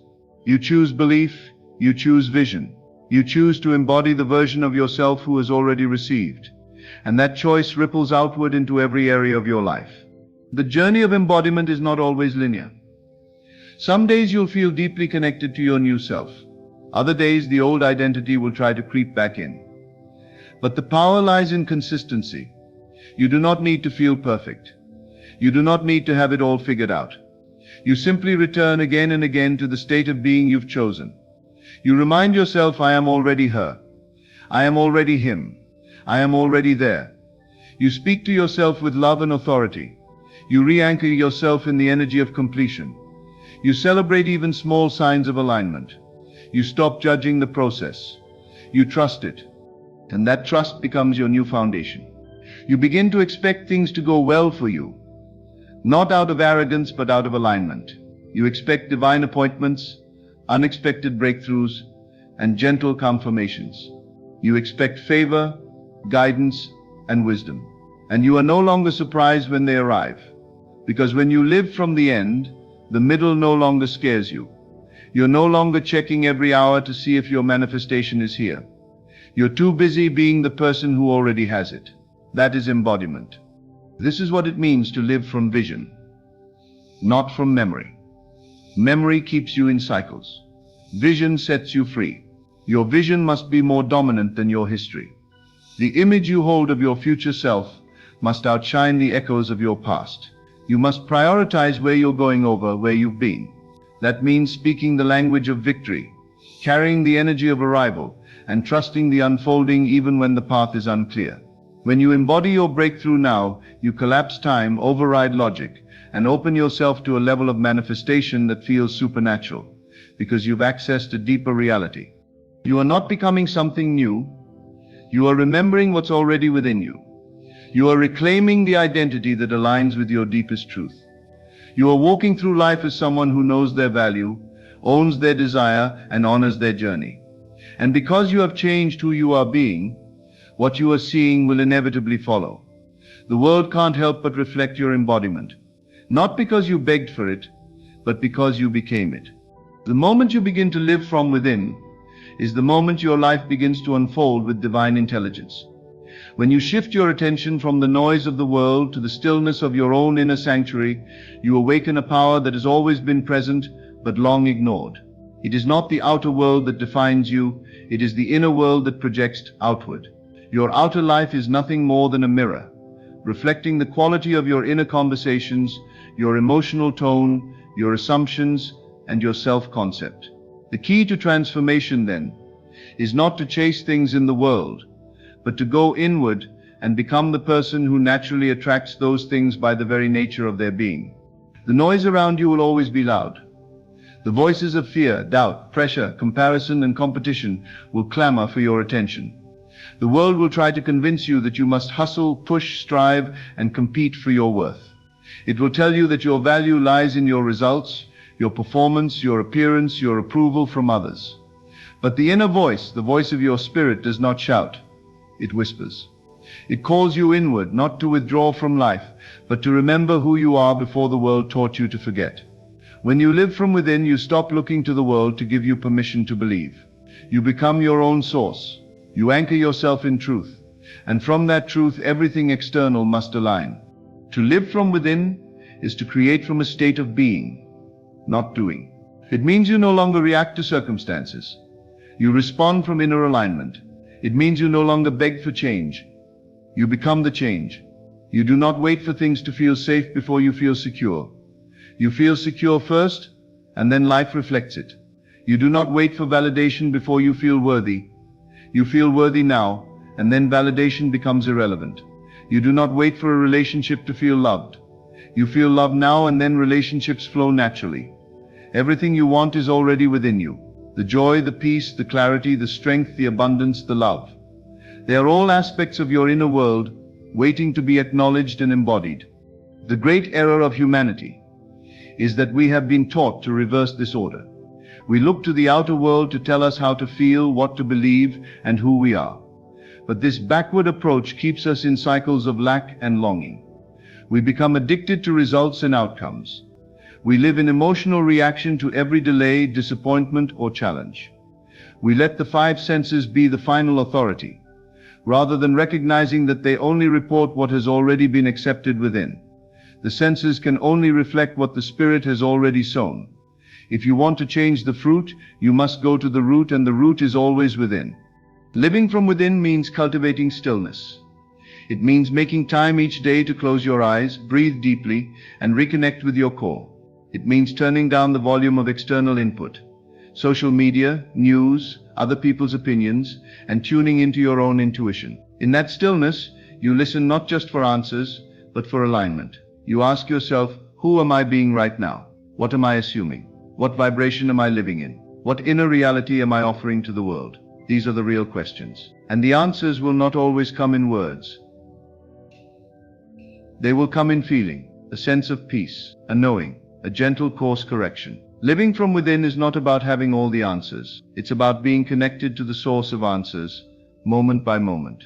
And when you live from within, you become emotionally sovereign. You no longer hand over your peace to outer events. You stop blaming people, circumstances, or timing. You no longer say, I'll be happy when, because you realize the when will always be a moving target. Instead, you choose to embody the feeling of your desired reality now. You generate the vibration of fulfillment in this moment. And because the outer world is simply an echo of your inner state, it must eventually reflect what you've chosen to feel. This is not superstition. It is spiritual law, as within, so without. But make no mistake, this is not always easy. The pull of the external world is strong. It will tempt you to doubt your vision, to measure your progress with your eyes instead of your spirit. You will be tested.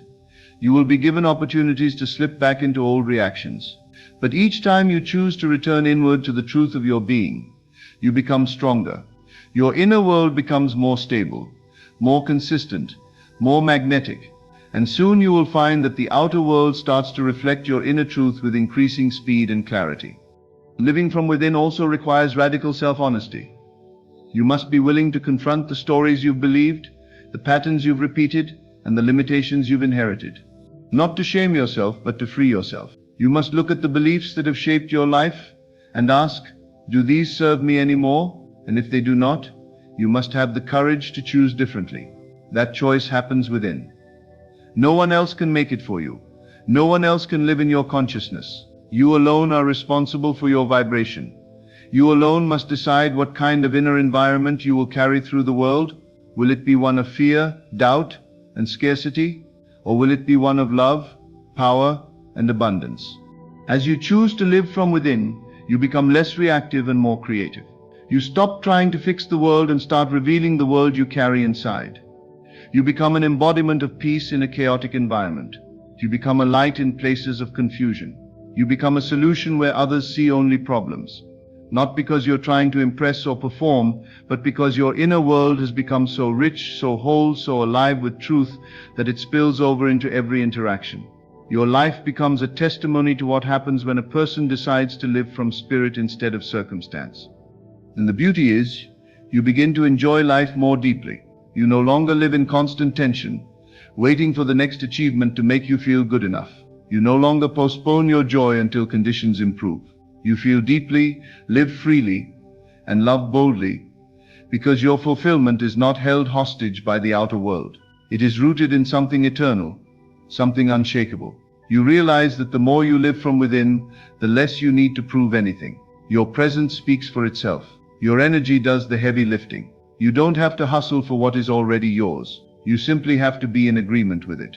Living from within also means understanding that the journey is the destination. You no longer strive to get there, because you recognize that there is already here in seed form. You cultivate it now. You nurture it now. You become it now. And as you do, life unfolds with grace. You meet people who are aligned with your vibration. You walk into opportunities without strain. You experience breakthroughs not because you chased them, but because you became the version of yourself who naturally attracts them. That's what happens when you live from the inside out. In time, your life becomes a living manifestation of the truth you've accepted within. The delays dissolve. The doubts fall away. The striving ceases. What once felt far becomes familiar. What once seemed impossible becomes inevitable. You wake up one day and realize that everything you once desired is now simply a reflection of who you've become. And you didn't force it. You allowed it. You aligned with it. You embodied it. You embodied it, because you lived from within. This is the path of true transformation. Not outer hustle, but inner mastery. The world may tell you that change comes through force, performance, and control. But real lasting change begins the moment you return to your inner world and decide to create from the inside out. That's where your power lives. That's where your destiny is shaped. That's where your future begins. Not somewhere far away, but right here within you. And when you make the courageous decision to live from within, your breakthrough is no longer a distant dream. It is your daily reality expressed through every thought you think, every word you speak, and every moment you choose to embody the truth. I am already everything I've ever sought. To manifest your desires at a speed and ease you've never experienced before, there is one simple, profound shift you must make. It all begins with the way you speak to yourself. Words, thoughts, and feelings are the very fabric of your reality. What you say, think, and feel about yourself determines what you experience. And if you want to accelerate the manifestation of your desires by 10x, then you must learn how to speak to yourself in the language of success, abundance, and fulfillment. Now, I want you to understand this crucial truth. The universe is constantly responding to the vibrations you emit. These vibrations are primarily determined by your thoughts and feelings, and in turn your words are powerful. They are not just a tool for communication. They are tools for creation. The words you speak about yourself, to yourself and to others are painting the canvas of your life. So if you are not manifesting as quickly or as powerfully as you desire, the simple answer lies in how you speak to yourself. Think about the things you say when you're not paying attention. When you're feeling down, you might say, "I'm never going to get what I want." Or perhaps, "This is too hard." Or, "I'm not good enough for that." Those words send out an energetic signal to the universe, affirming lack, limitation, and struggle. Every time you say something like this, you are essentially reaffirming the reality you don't want. But what if you could reframe that self-talk? What if you could speak to yourself in a way that not only reflects your desire, but also aligns with the certainty that your desire is already yours? You can. And by doing so, you will increase the speed of your manifestations exponentially. The secret, as Neville Goddard would say, lies in living in the end. To manifest faster, you must not speak from a place of longing or lack. You must speak from a place of having already received your desire. When you speak to yourself, let it be as if the manifestation has already occurred. Feel the emotions of already having it. Feel the joy, the excitement, the sense of fulfillment. Speak with authority and belief, as if your words are the most powerful commands in the universe, because they are. For example, instead of saying, "I hope I get the job," you would say, "I am so grateful for my new job. It's everything I've ever wanted." Do you see the difference? One is filled with uncertainty, the other with absolute certainty. Instead of saying, "I will be successful," say, "I am already successful." Feel it, speak it, believe it. Now this might feel unnatural at first. Your old habits of doubt and self-criticism may try to creep in, but the key is to persist. Neville Goddard teaches that persistence in the assumption of your desired state is what brings it to pass. The more you speak to yourself in this way, the more natural it will become. And with practice, it will become second nature. But let's go even deeper. If you truly want to accelerate your manifestations, you must not only change what you say, but also how you say it. The tone, the energy behind the words you speak is just as important as the words themselves. When you say something to yourself, let it be with emotion. Let it be with passion. Let it be with the kind of energy that you would have if you were receiving your desire in the physical world right now. Imagine you've just won the lottery. How would you speak to yourself? How would you think? Your thoughts and words would be filled with excitement, joy, and gratitude. Now apply that same excitement, that same emotion to your current desires. Speak as if you are living in that reality right now. The emotional charge behind your words is what fuels the manifestation process. The more you feel the emotion of having it already, the faster it comes to you. The next key to manifesting 10x faster is the understanding of the power of self-concept. What you believe about yourself, you create. The more you speak to yourself as the person who already has what they want, the more you reinforce that identity within yourself. And as you continue to reinforce this identity, you will start to naturally take actions and make decisions that are in alignment with that new identity. When you say to yourself, "I am wealthy," don't just think of the words, imagine yourself in a wealthy scenario. Picture yourself in the home of your dreams. Feel the abundance surrounding you. Imagine the freedom and joy that come with being financially free. Speak to yourself from this identity. If you want to manifest love, speak to yourself as someone who is already deeply loved and cherished. Don't wait for the outside world to reflect this to you. Speak it, feel it, and watch how it becomes your reality. In his teachings, Neville Goddard emphasizes the importance of imagination in the creative process. When you speak to yourself in this new way, use your imagination.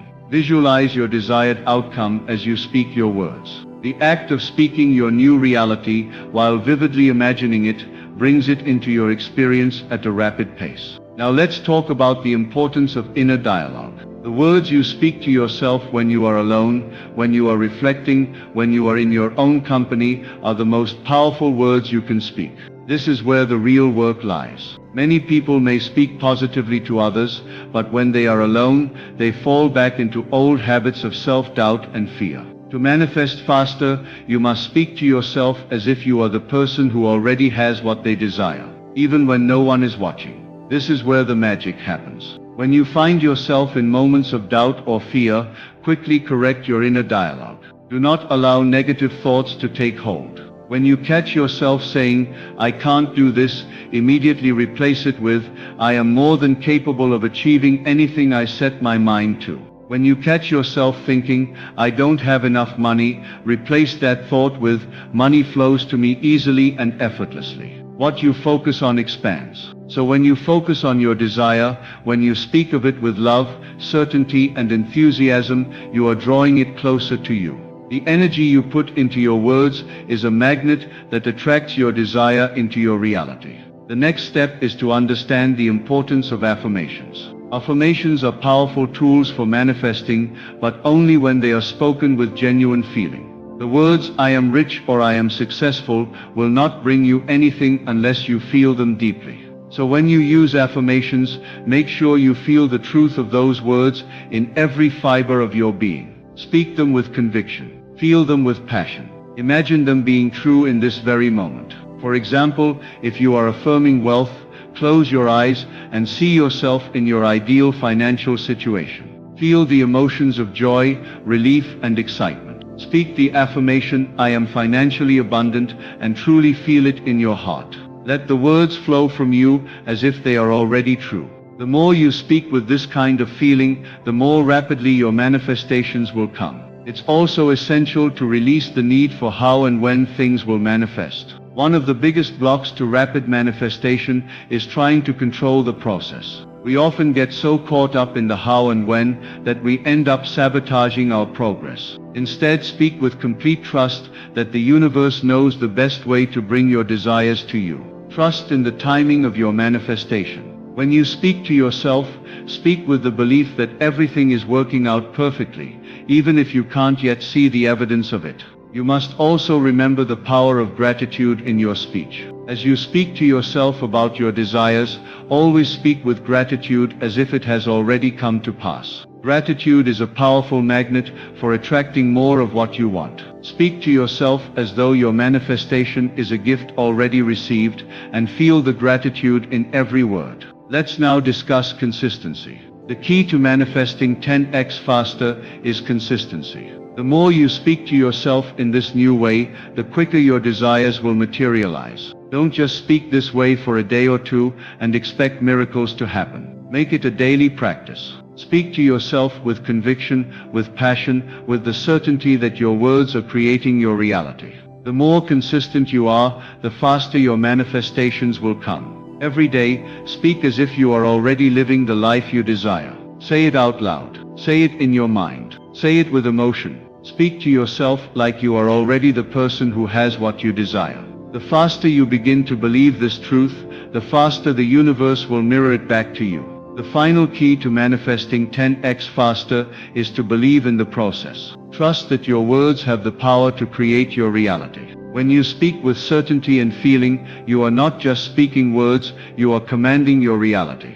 The universe is always listening. It is always responding. Speak to yourself as if you have the power to manifest everything you desire, because you do. If you want to manifest your desires faster than ever before, it all starts with how you speak to yourself. Your words are the key to unlocking the door to your dreams. Speak with belief, speak with emotion, speak with the certainty that your desires are already yours. Trust the process. And as you do, watch as your reality shifts and transforms, bringing your desires into your experience faster than you ever thought possible. Speak to yourself like this, and you will manifest 10x faster.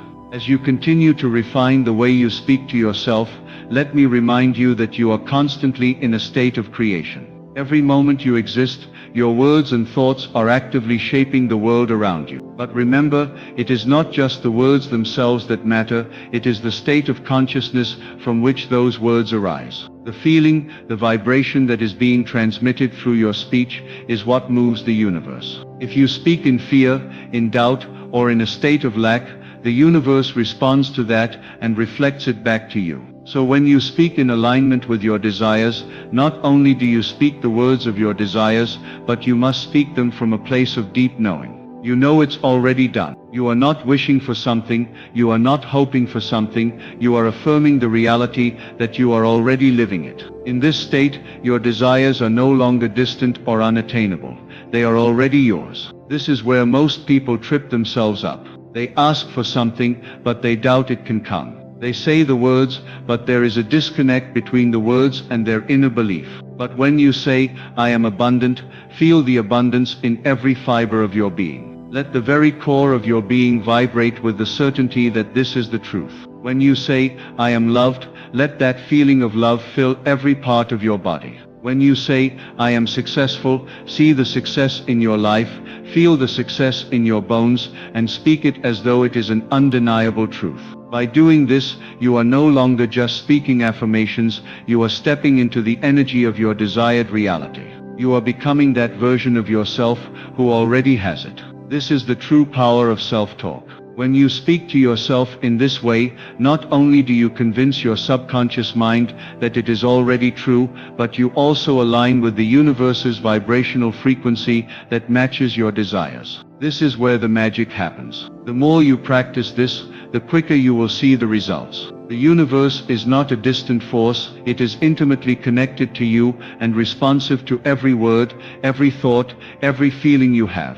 As you begin to speak to yourself as though your desires have already been fulfilled, the universe will adjust itself accordingly. Opportunities will start appearing. People will begin to show up, your circumstances will shift. All because you are speaking the language of the life you want to live.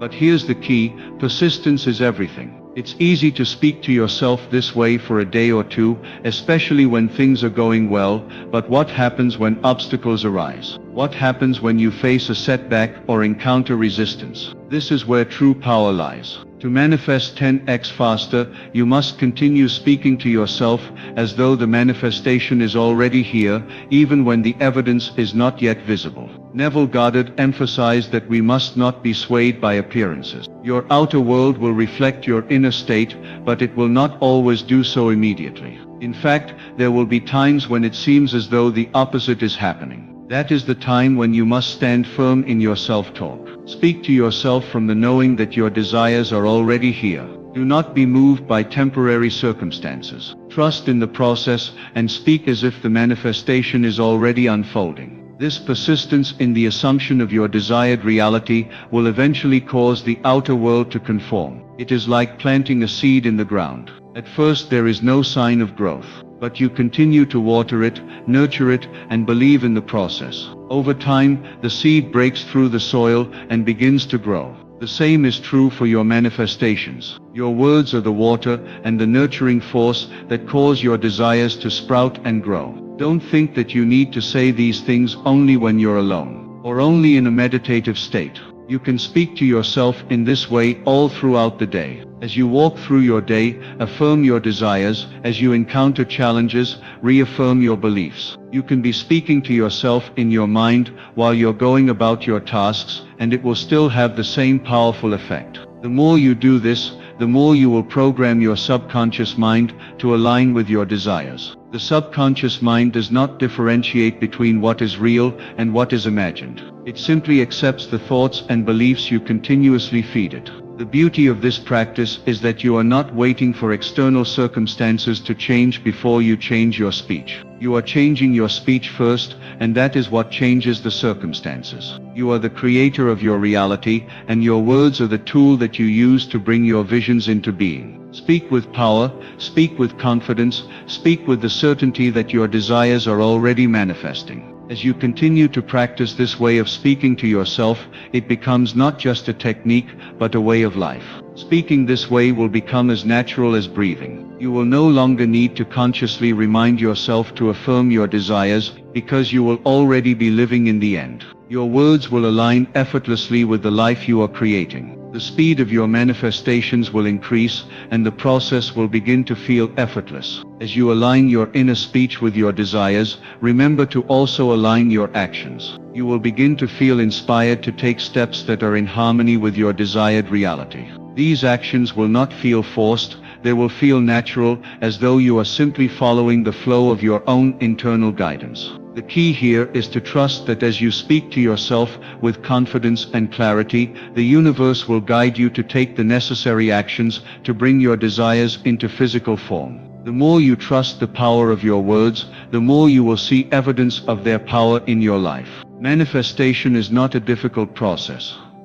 It is simply the process of aligning your inner world with your outer world, and your words are the bridge that connects the two. Speak with intention, speak with belief, and speak with emotion. Speak to yourself as if the life you desire is already yours, and the universe will reflect it back to you. You are a master creator, and the words you speak are the keys to unlocking the door to your dreams. Speak to yourself like this, and watch as the doors of manifestation open wide, bringing everything you've ever desired into your experience at a speed and ease you never thought possible. The universe is waiting to respond to your words, and it is waiting for you to claim the life you desire. Speak to yourself with power, speak to yourself with certainty, and speak to yourself with love.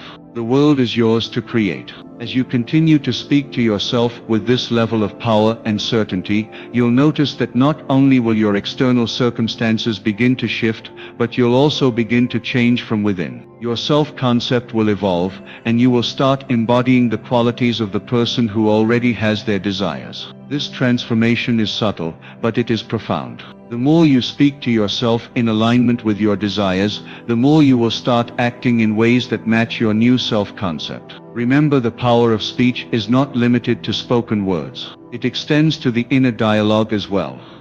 The thoughts that run silently through your mind. Your internal conversations are just as important as what you say out loud, because your subconscious mind is always listening. If you are speaking to yourself in your mind as though your desires are already yours, this reinforces the new beliefs you are cultivating. If, for instance, you are manifesting a new career, your internal dialogue might sound like, "I am so happy and grateful for my new job.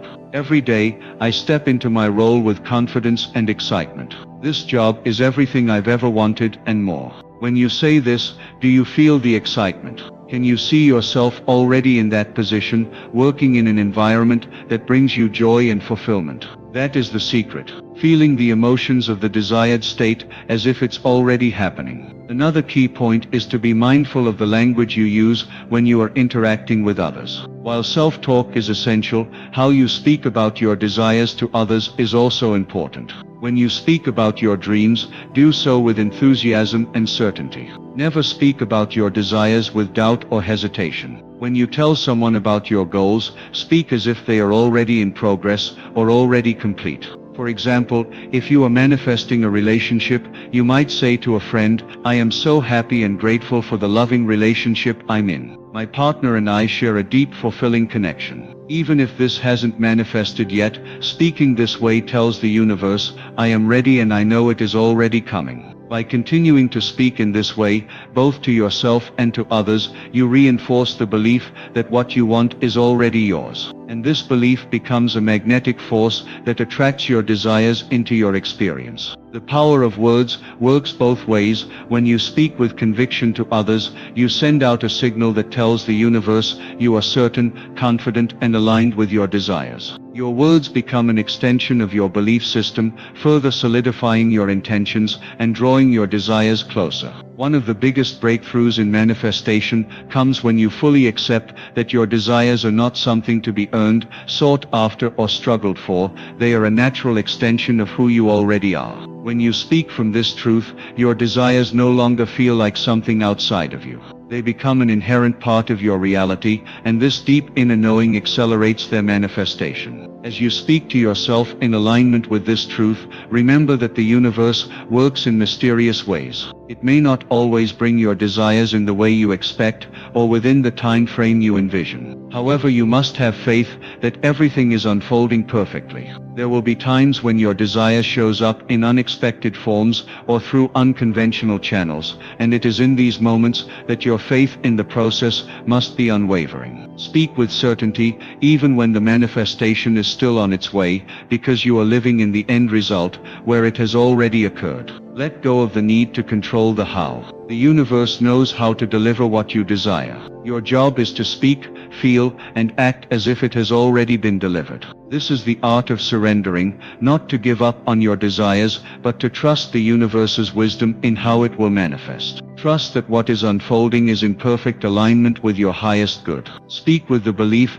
that your desires are not just possible, but inevitable. The moment you embrace this unwavering belief, your desires will start to manifest with astonishing speed and ease. Now, as you continue to speak to yourself in this elevated manner, remember that the key to truly manifesting 10x faster lies in living in the emotional state of having your desires now. Speak from the place of fulfillment, from the place of already having received everything you desire. If you speak from the mindset of lack, you are inadvertently slowing the process. Instead, speak from the perspective of abundance. Feel the joy of having it already. Speak as though every wish has been fulfilled, and live in that emotional vibration. When you do this, the universe responds with lightning speed. As you get more comfortable with this practice, you will also notice how your perception of reality begins to shift. The world around you will start to reflect your new beliefs. People, opportunities, and circumstances will shift to match the vibration of your desires. But remember, it all starts with your internal speech. Speak the words of your desired reality, feel the emotions of your desired reality, and the universe will follow suit. The key to manifesting 10x faster is the consistent practice of speaking to yourself with love, certainty, and the knowing that what you desire is already on its way. Every thought, every word, every feeling is a step closer to bringing your desires into physical form. And when you do this with unwavering conviction, your desires will flow to you faster than you ever thought possible.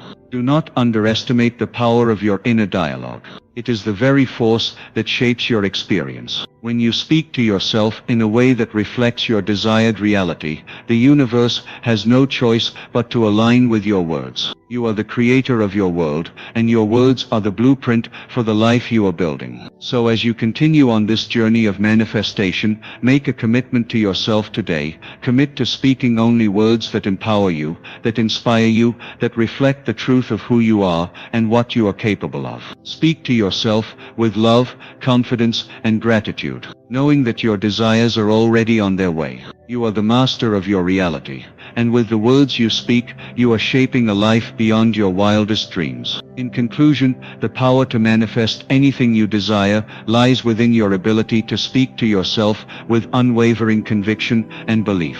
Every word you utter, every thought you think, shapes your reality. The universe is always listening, always responding to the energy you project. When you speak as though your desires are already fulfilled, you align yourself with the frequency of abundance, success, and fulfillment. You no longer wait for the world to change before you change your speech. You change your speech, and the world will have no choice but to change in response. Remember, manifestation is not about wishing, hoping, or waiting. It is about becoming. It is about embodying the state of having what you desire now. So from this moment forward, speak to yourself as if everything you want is already yours. Live in the end result. Speak with love, certainty, and gratitude. When you do, you activate the power of the universe to deliver your desires faster than you ever imagined. The truth is simple.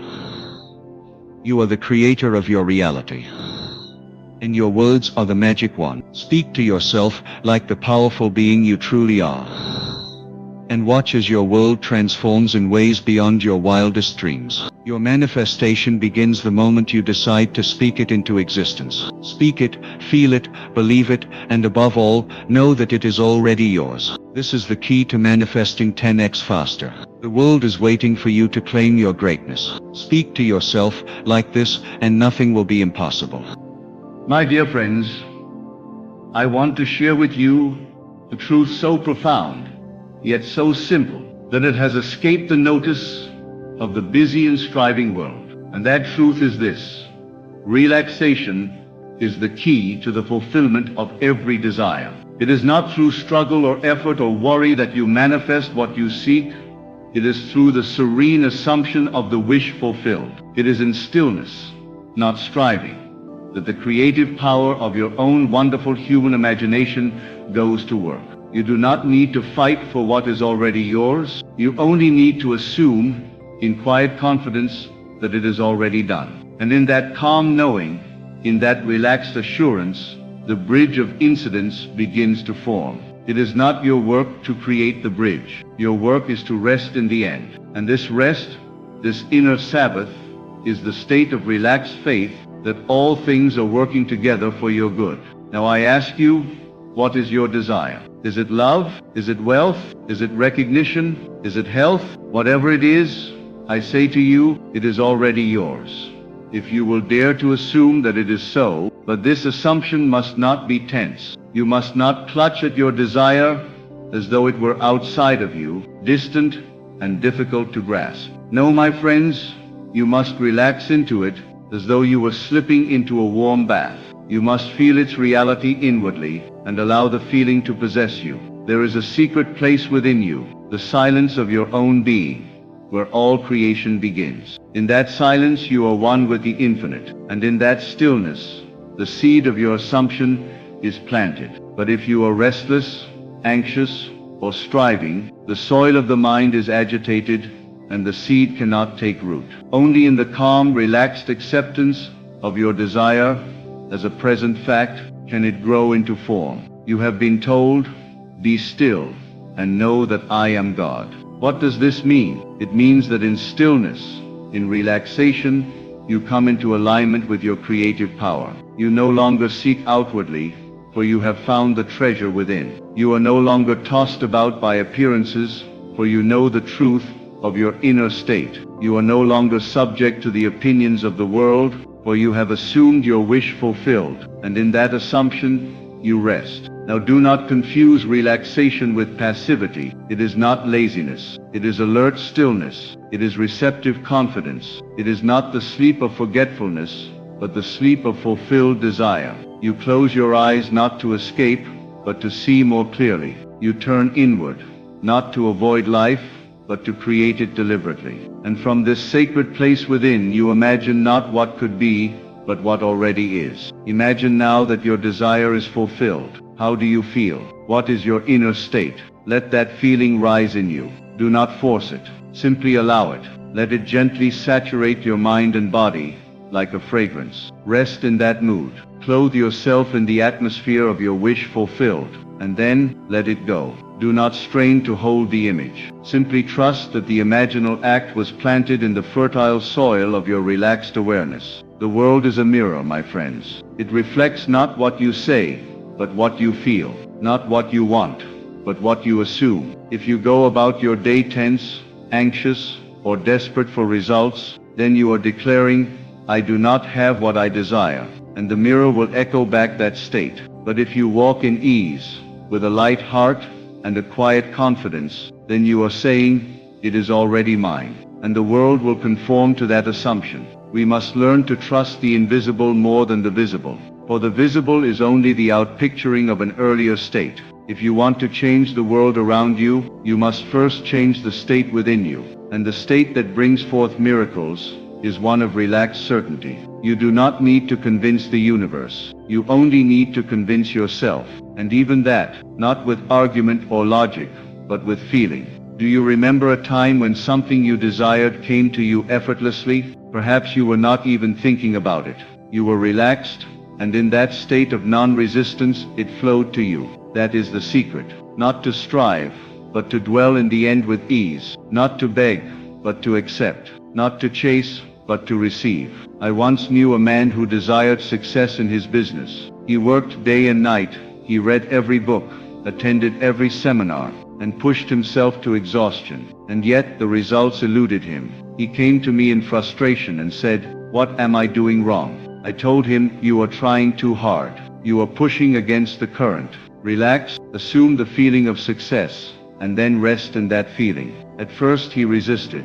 He said, "But won't I lose momentum? Won't I fall behind?" I said, "What you call momentum is tension, and tension repels. What you need is flow, and flow begins in relaxation." So he agreed to try. Each night, he would lie in bed and imagine that his business was thriving. He did not force the images. He simply felt the ease of it, the joy of success, and let that feeling lull him to sleep. Within weeks, opportunities began to appear.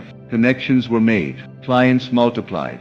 And it all came not through struggle, but through alignment. Your subconscious mind does not respond to pressure, it responds to impression. And impression is made most deeply when the mind is relaxed. That is why the moments before sleep are so powerful. In that drowsy state, the walls of resistance fall, and your assumptions are received by the subconscious without opposition. That is the time to impress upon it your desire, not as a future hope, but as a present fact. You are the operant power, and you operate through assumption. But assumption must not be mechanical. It must be felt, and feeling can only be genuine when you are relaxed. If you pretend to believe, but inwardly doubt, the doubt will be impressed. But if you rest in the feeling of the wish fulfilled, even for a few moments, it is enough to set the creative process in motion. Do not underestimate the power of ease, for it is ease that draws things to you.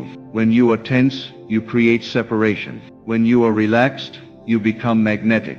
Think of the rose. It does not strain to attract the bee. It simply blooms in quiet beauty, and the bee comes. So too with your desires. Bloom in the feeling of fulfillment, and all things necessary for its realization will come to you. You may say, but how can I relax when my outer world is so chaotic? And I say to you, the outer world is but a shadow. It has no power of its own. It only reflects your inner state. Therefore, if you would change it, you must turn away from it, not in denial, but in transcendence. You must enter the silence, and in that sacred stillness, assume a new reality. And in time the outer will match the inner. I do not speak of fantasy. I speak of law. The law of consciousness is always at work. You are always assuming something. You are always impressing the subconscious with some state. The question is not, am I manifesting? But what am I manifesting? And the answer is found in your feeling. What you feel habitually you become. Therefore, if you desire a new life, begin now. Not by effort but by rest. Enter the imaginal scene of your fulfilled desire. Feel its reality. Let it be vivid and alive within you. And then relax. Trust. Know that it is done. Walk through the world with quiet joy, knowing that your assumption is creating your reality. And when doubt arises as it may, do not fight it.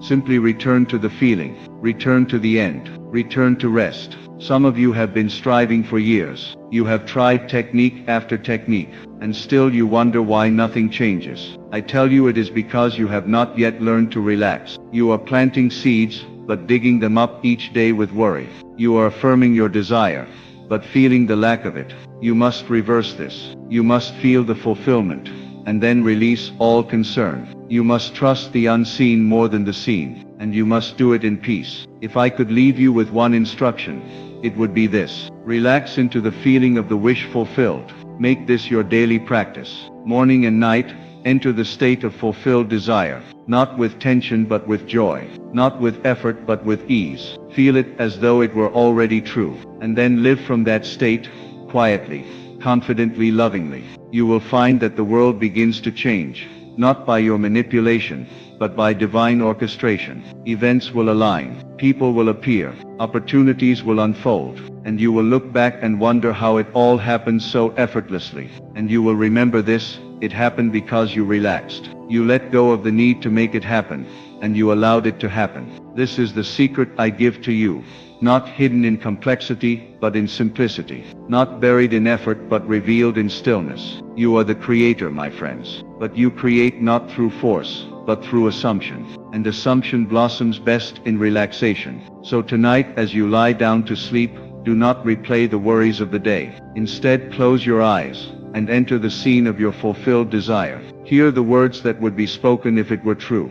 Feel the embrace, the joy, the celebration. Let that feeling cradle you into slumber, and know that in that moment you have sown the seed, and in due season the harvest will come. Relax and you will manifest anything you desire, for the power is within you, waiting only for your ease, your trust, your quiet knowing. Be still, and know that you are the creator. So I say to you again, practice this art daily, not as a duty, but as a delight. The more you relax into the feeling of the wish fulfilled, the more natural it becomes, and as it becomes natural it becomes real. The subconscious is no respecter of effort. It responds to naturalness. That which feels natural to you will manifest, because it has already been accepted as true. That is why a relaxed imagination is infinitely more powerful than a tense will. Consider how you breathe when you are at peace. There is no strain. There is no grasping for air. It flows in and out, rhythmically, effortlessly. That is the same rhythm with which your desires must be received. Inhale the feeling of fulfillment. Exhale the worry. Inhale the certainty. Exhale the doubt. Your breath can become your anchor into the unseen. As you relax into each moment, you are tuning your frequency to that which you seek. Everything you desire exists now, in a dimension just beyond your physical senses. It is not far from you. It is not separate from you. It is within you, waiting for you to consent to its reality. But consent does not come through force. It comes through surrender. And surrender is not giving up. Surrender is giving in to the truth that what you want is already yours in imagination. The paradox of manifestation is that you must desire with intensity, yet hold that desire with gentleness. You must want it, but you must not need it. You must choose it, but not chase it. You must dwell in it, but not obsess over it. And this fine balance is achieved only through the art of relaxed imagination. The one who assumes quietly is the one who receives loudly. The one who dwells silently in the feeling is the one who soon walks loudly in the results. You must understand, the moment you imagine your desire as fulfilled and truly feel it, it is done. The rest is not your concern. Do not ask how it will happen. The how is not your domain. The bridge of incidents will unfold in ways you could never predict. Your task is to remain faithful to the feeling. Your task is to stay in the state. And the easiest way to stay in the state is to live a relaxed life. A life of trust. A life of knowing that unseen things are more real than the seen, because the seen is born from the unseen. Let me tell you something that will liberate you. The thing you want does not exist out there. It exists in you.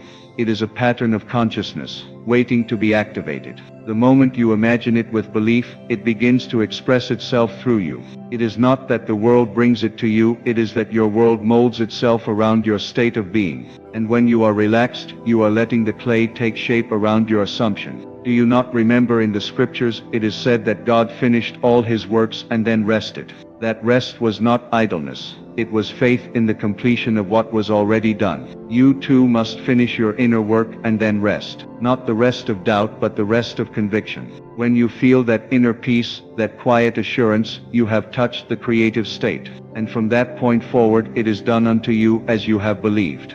Too many of us confuse effort with progress. We are conditioned to struggle. We are told that if we are not constantly pushing, we are losing ground. But I tell you, true manifestation is not a matter of pushing. It is a matter of flowing. When you push, you are declaring that what you want is outside of you. When you flow, you are embodying that it is already within you. That inner shift is the whole game. That shift happens best in rest. Every time you assume something to be true and then rest in that assumption without doubt or contradiction, you are moving mountains. You may not see it immediately with your eyes, but the inner motion is already underway. People will be moved. Circumstances will change. Paths will clear.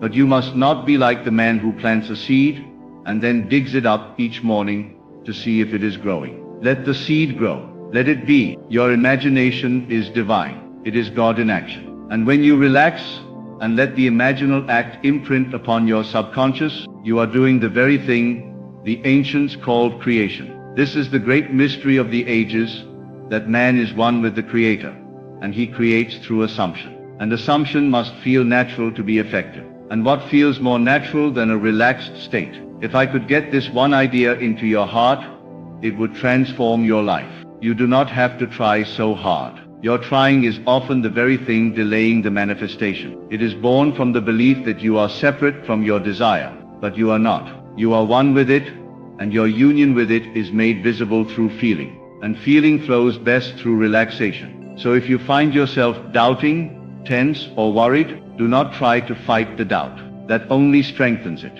Instead, pause, breathe, return to your center. Ask yourself, what would I feel right now if it were already done? Then go there, gently. Rest there quietly. That state is your home. That state is your power. That state is the magnet through which all things are drawn. When you are relaxed, you are not distracted. You are present. And presence is power. In the present moment, there is no fear, no lack, no future to worry about. There is only the now, and the now is the gateway to all manifestation. When you are truly relaxed, you are living as though your desire were already realized. You are embodying the end, and from that embodiment, the world reshapes itself. I speak from experience, not theory. I have seen people who spent years striving, only to receive their heart's desire the moment they gave up the struggle and relaxed. I have seen health restored, wealth gained, relationships mended, not through endless effort, but through inner stillness, through the gentle act of assuming and relaxing. So I ask you to remember this always. You do not attract what you want, you attract what you are. And who you are is determined by your state. If your state is one of ease, of trust, of joyful expectation, then all that corresponds to that state must come. It is the law of assumption. It is the law of consciousness. You must make peace with the fact that manifestation is not a doing, it is a being. The doing follows the being. The actions you take will naturally emerge from the state you occupy. But first, be still. First, enter the feeling. First, assume and relax. Then act, not out of fear or haste, but out of inner knowing. The relaxed state is not idle. It is fertile. Now even as you hear my words, perhaps you are beginning to feel a shift, a letting go, a softening. That is the beginning of alignment. Let it deepen. Let your breath slow. Let your shoulders drop, and with each exhale, let go of the belief that you must earn or fight for what is already yours in imagination. Let me repeat, it is already yours. There is nothing to get. There is only something to allow. And allowing is always done in a relaxed state. You cannot allow while resisting. You cannot receive while bracing. You must open. You must surrender. Not in defeat, but in assurance.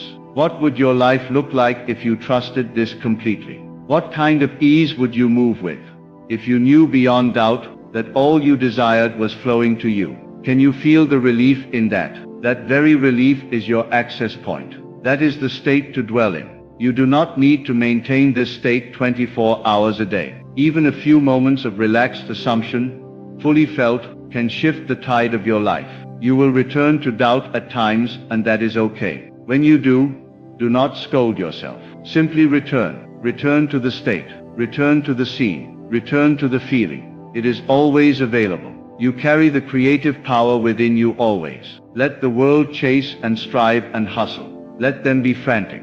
Let them believe that only through effort comes reward. But you, my friend, you know a deeper secret. You know that the universe responds to your inner state. You know that what you dwell upon with feeling becomes your reality. And you know that the highest form of alignment is relaxation. So go now into the world.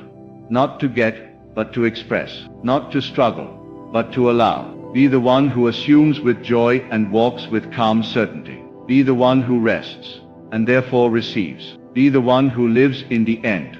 Now, as you continue to dwell in this state of inner poise, you will find yourself becoming increasingly sensitive to the subtle shifts of your imagination. You will notice how your body responds to the tones of inner conviction. You'll begin to feel when something is real to you, not because you see it in the outer world, but because you sense it as done within. This inner sensitivity, cultivated through relaxation, is the true compass of manifestation. You will no longer need to ask, when will it come? You will know it is coming because you feel it already as yours, and that is enough. You will also notice in this new state of ease that your desires begin to change, not in content necessarily, but in character. They become lighter, freer, more aligned with joy and less with compensation. You are no longer trying to fix something or escape something. You are no longer imagining from a place of lack or pain, but from fullness. The more you rest in the assumption of fulfillment,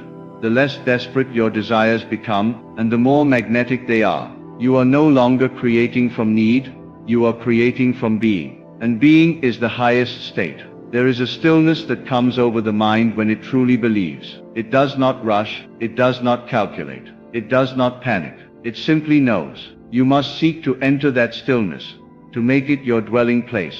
That stillness is not empty. It is full. It is alive. It is the womb of creation. And in that sacred silence, all things are born. But to reach that place, you must let go of the noise. You must turn away from the outer din and enter the inner sanctuary where imagination creates reality. Now hear me. You do not have to earn your manifestation. This is perhaps the most radical idea of all. We have been conditioned to believe that only what is earned has value, that we must prove ourselves worthy. But the law of assumption does not operate on merit. It operates on feeling. It gives according to your belief, not your effort. The moment you believe you are already the person who has what you desire, the law begins to move. It does not wait for a performance. It waits only for a shift in state. This is why the relaxed mind is so potent. It is not trying to prove anything. It is not bargaining with the universe. It is not pleading. It is assuming, quietly, naturally, gently. The relaxed mind says, I am. And the universe echoes back, you are. That is the secret to all transformation, a change in self-conception. And self-conception is best changed not through struggle, but through soft repetition in stillness. Think of the potter and the clay. If the clay is too dry, it cracks. If the potter rushes, the form collapses. It is through gentle, deliberate shaping that the vision becomes form. Your mind is that clay. Your assumptions are the potter's hands, and your relaxed state is the moisture that keeps the clay supple and ready to mold. Tension dries it out. Worry breaks it apart. But ease makes it malleable. And in that softness you shape your world. The longer you dwell in the state of the wish fulfilled, the more the world begins to organize itself to mirror that state. And this dwelling must become your home. Not a place you visit occasionally, but where you live mentally. The outer world may still appear unchanged, but that is only because the picture is still developing. Do not snatch the film from the camera too soon. Do not run from the process. Wait in faith. Wait in peace. Wait in inner knowing. Your relaxed assumption is not in vain. It is the seed of the miracle. I know some of you still feel doubt. That is understandable. We have been taught all our lives that effort equals success. But I am telling you now, in this work, the work of manifestation, effort is often the enemy. It introduces friction. It signals unbelief. The more you try to force it, the more you declare, by your trying, that you do not believe it is already so. But when you relax, truly relax, you enter into the Sabbath. And in the Sabbath, creation is finished. This is not philosophy. This is not theory. This is law. And it is a law that has been proven through time, by those willing to trust it. The ancients knew this. They practiced it under different names and rituals. But the core was always the same. Quiet the mind, feel the desired state and surrender to it. That is the essence of all effective prayer. Not petition, but assumption with rest. And so, as you go about your daily life, practice catching yourself. Notice when you tense, when you rush, when you strive. Then pause, breathe, smile, even, and return not to worry, but to the end. Return to that calm center within, where your desire already exists. Ask yourself, how would I move through this moment, if I already had what I want? And then move that way, not with pretense, but with ease, with grace, with stillness. You will find, as this becomes your habit, that people respond to you differently. Opportunities appear where once there were none. Ideas drop into your mind fully formed. You begin to feel carried by life, instead of pushing against it. This is what it means to live by assumption, and not by appearances. You are no longer reacting to the world. You are creating it, quietly, calmly, consciously. Let no one tell you that this is fantasy. Let no one mock the power of imagination. For the world you see was once imagined by someone. Every structure, every invention, every movement of human history began in a mind. And it was not the mind in frenzy that created. It was the mind in vision. The mind that relaxed into an idea and allowed it to grow. You are no different. You are a creative being, and your world is your canvas. The brush is your assumption. The paint is your feeling. And the canvas responds best to the calm, steady hand. So do not wait for permission. Do not wait for evidence. Begin now. Relax, imagine, assume, rest. These are not passive acts. They are the most powerful movements of consciousness. And when practiced daily, They will reshape your reality in ways so subtle, so profound. You will think it was magic. But it is not magic. It is law. It is principle. It is you, operating as you were meant to. Relaxed, receptive, radiant. And so I leave you with this undeniable truth. Relaxation is not weakness. It is mastery. It is the mark of one who knows the creative power within and no longer begs the world for crumbs of validation. The one who relaxes has assumed the throne. They are no longer at the mercy of circumstance, but are now the cause behind the curtain, the silent architect of their unfolding life. You do not need to hustle to be worthy. You do not need to strive to be seen. You only need to assume the state of the wish fulfilled and rest in it with unwavering faith. When you do this, you align with the rhythm of creation itself, effortless, elegant, inevitable. So the next time you are tempted to force, remember nothing forced lasts. But what is imagined with love, assumed with certainty, and held in quiet relaxation, that is eternal. That is divine. That is yours. Relax, and you will manifest anything you desire. Tonight, I will teach you how to feel it. I will show you the simple divine secret behind every miracle, every manifestation, every transformation that has ever taken place in the life of man. O woman, you do not need more power, for the power is already within you. You do not need more time, for time is only the servant of your inner conviction. You do not even need to know how it will come to pass, for the bridge of incidents will form itself the moment you feel it as real. What you need is to feel it. Feel what? The wish fulfilled. Most men and women pray. They hope, they beg, they wait. But few ever feel. To feel is to become. To feel is to fuse your inner world with the outer one. The outer responds to the inner, and the inner is ruled by feeling. God is not a faraway being in the sky. God is your own wonderful human imagination. When you learn how to feel something as though it were already so, you awaken God within, and God responds to his own nature. God creates by imagining, and when he imagines lovingly, he creates life, beauty, abundance, joy. So must you. You are not separate from the Creator. You are the Creator, asleep to your own power. But tonight, I intend to awaken you. I have said it many times. The world is yourself pushed out. What you believe, what you accept as true, what you feel with conviction, that is what hardens into fact. The law is always working, always producing what you are in the depth of your soul. If your life is filled with lack, you are feeling lack.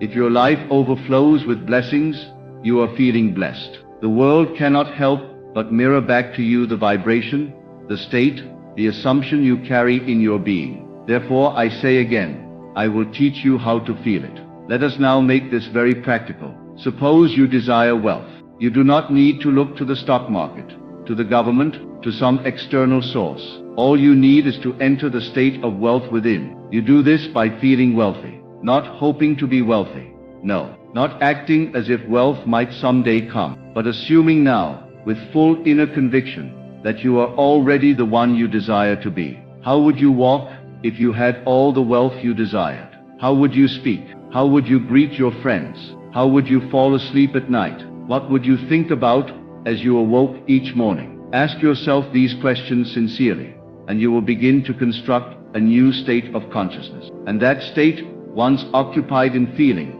will produce its corresponding reality. Let me remind you, this is not make-believe. This is not fantasy, this is creation. You are imagining your world into being, just as God imagined this entire universe into existence. We are told in Scripture, God calleth those things which be not as though they were.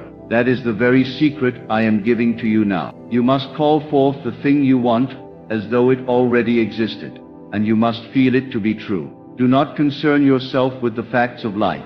They are only the shadow of your former state. They will fade away when you no longer give them attention. All that matters is the feeling. The feeling of the wish fulfilled is not a mere fleeting emotion. It is a deep, abiding inner knowing. When you feel it, truly feel it, something shifts. Your breathing changes. Your posture shifts. You begin to see with new eyes. You are no longer a beggar asking for change.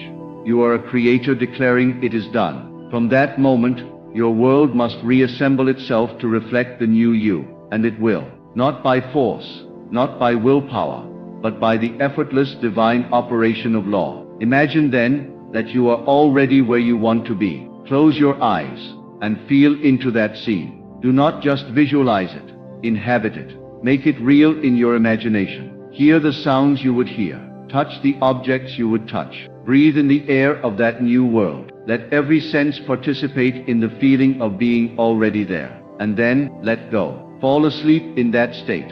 Carry it with you throughout the day. Return to it whenever doubt arises. And above all, do not contradict it with worry, fear, or complaint. Remain faithful to the feeling, and it will become fact. Now let me tell you a story. A woman once came to me, desperate to be reunited with her estranged husband. She had tried everything: letters, phone calls, pleading. Nothing worked. I said to her, "Do you still love him?" She said yes. "Then assume he loves you too, and that you are already together." She looked at me as if I had asked her to climb Mount Everest. But I told her, "Just tonight, before sleep, imagine him holding you, telling you he loves you. Feel it as though it were happening now." She did it, though reluctantly. The next week, he called her. By the end of the month, they were back together. What changed? Not him. Her feeling changed. She moved into a new state, and the world mirrored it. Another man came to me, longing for a better job. He felt unworthy, overlooked, stuck. I said, "You are not stuck. You are only stuck in your feeling."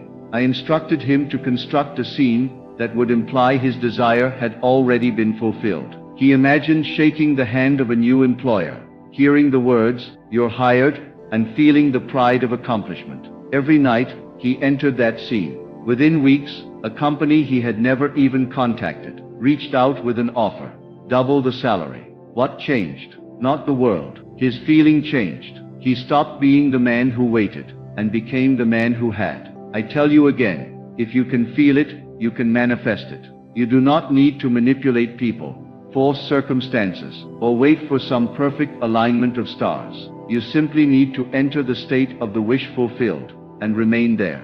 The world will conform, for it always does. You are the operant power. Nothing comes into your world but what you assume and accept as true. And assumption, once felt as fact, becomes fact. This is the law. This is the teaching of all the great mystics, clothed in different words, but pointing to the same truth. You are creating reality by what you feel to be true, about yourself, about others, about life itself. So choose wisely, and feel deliberately. If you want love, feel loved. Do not wait for someone to love you.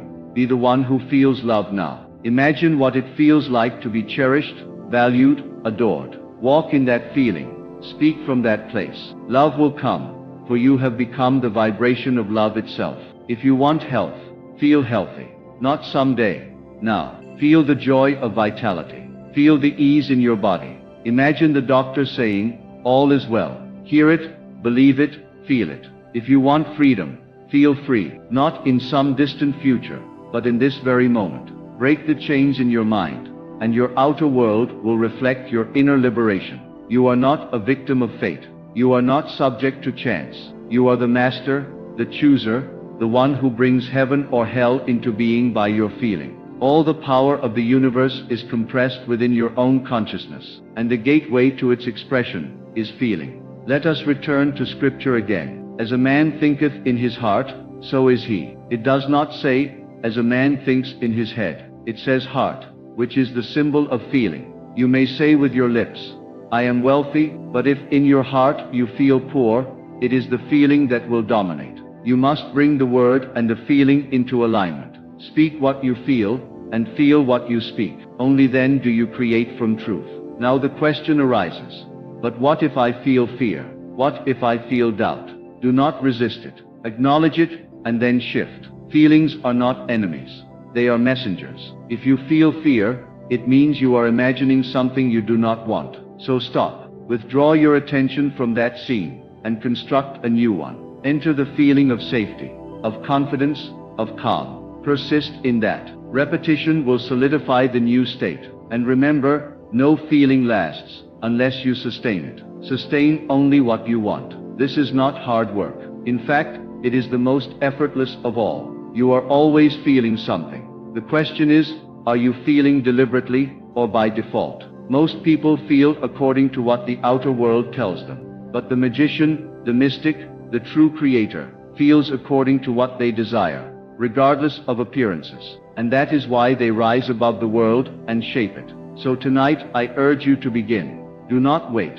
Choose one desire, just one, and feel it as though it were already so. Create a scene that implies its fulfillment. Let it be short and vivid. Enter it fully. Make it your home in imagination. Return to it again and again. Sleep in it. Walk in it. Think from it. And do not let the outer world dissuade you. It is only catching up. This is your birthright. This is the secret Jesus taught when he said, "Whatsoever ye desire, believe that ye have received it, and ye shall have it." Believe that you have received it, not that you will, that you have.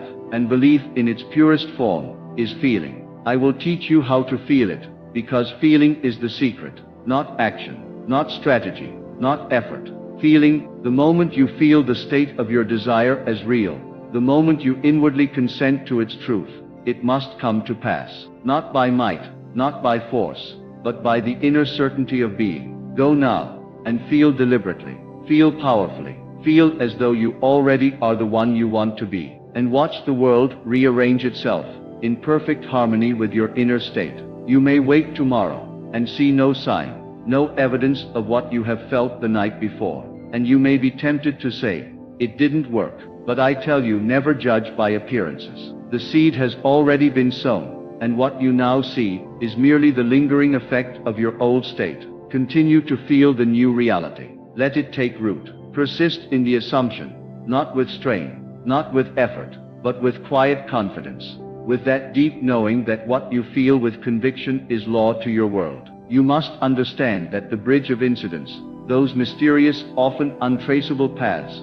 that lead you from your present world to the one you have felt, are not yours to construct. Do not concern yourself with the how. You are not called to build the bridge. You are called to walk across it once it appears. And it will appear, not by your doing, but by the law that answers the feeling.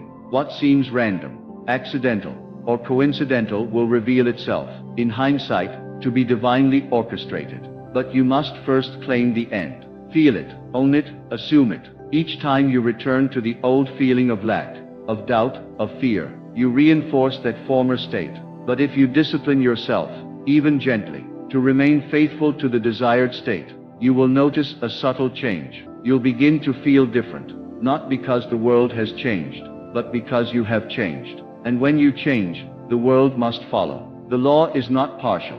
It does not fail. It simply responds to the predominant feeling within you. You see, the imagination is not some whimsical fantasy land. It is the workshop of God. It is where reality begins. And you are the craftsman, the dreamer of dreams. But dreams do not come true because you simply wish them to. They come true because you dare to feel them as real. When you do this, you move from mere desiring into assuming, from hoping into knowing, from imagining into creating. This is the sacred alchemy of consciousness, the transmutation of invisible substance into visible form. I urge you, in your quiet moments, especially before you sleep, to withdraw from the world of facts and enter the world of assumption. Let the body relax, let the mind grow still, and let your attention be gently directed toward that which you wish to be, not with struggle, not with analysis, but with ease. Imagine a scene that would take place after your desire is fulfilled. Not the process, only the result. If it is marriage you want, see the ring on your finger. If it is success, feel the congratulations. If it is health, sense the vitality in your limbs. Do not overthink it. Do not make it complicated. Let it be simple, natural, alive, and most of all, feel it. This practice is not reserved for the few. It is not some mystical gift given to saints or sages. It is the right and ability of every man, woman, and child. You were born with this power. You are using it now, whether you realize it or not. Every state you occupy is producing its harvest. So choose your state by choosing your feeling. What you feel yourself to be is what you become. You may say, But I don't know how to sustain the feeling. I say practice. Like a musician training the ear or an athlete training the body, you must train your soul to dwell in the state of the wish fulfilled. Begin with short moments. A few minutes here, a few minutes there. Return to it often. In time, it will become your dwelling place. It will feel more real than the world outside. And when it does, the world outside will catch up. You are not here to conform to the world, you are here to transform it. But you cannot transform anything while feeling yourself a victim of circumstance. You must rise inwardly. You must ascend the ladder of being through feeling. Each rung is a new state. Each state brings new experiences. You do not change the world by force. You change yourself, and the world reflects your change. When I tell you to feel the wish fulfilled, I am asking you to become the person who already possesses what you desire. To think from it, to feel from it, to move through the world as though it were already yours. Not to pretend, not to fake, but to embody it with sincerity and faith. When you do this, you will find that your desires are not something you must chase.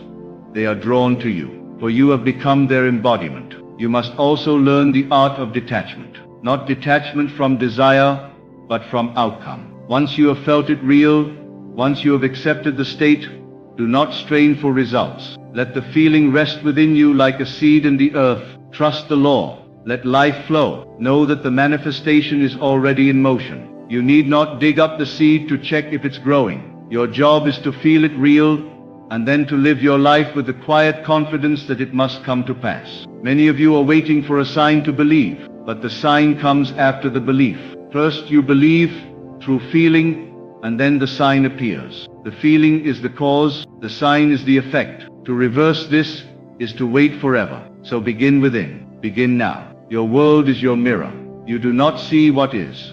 You see who you are. Change who you are in feeling, and what you see will change automatically. A fearful person sees threats. A joyful person sees blessings. A loving person sees beauty. The lens is internal. Adjust it, and the picture adjusts itself. In the stillness of your mind, begin to hear the words you wish to hear. Imagine the sounds, the voices, the laughter that would surround your fulfilled desire. Let it be vivid.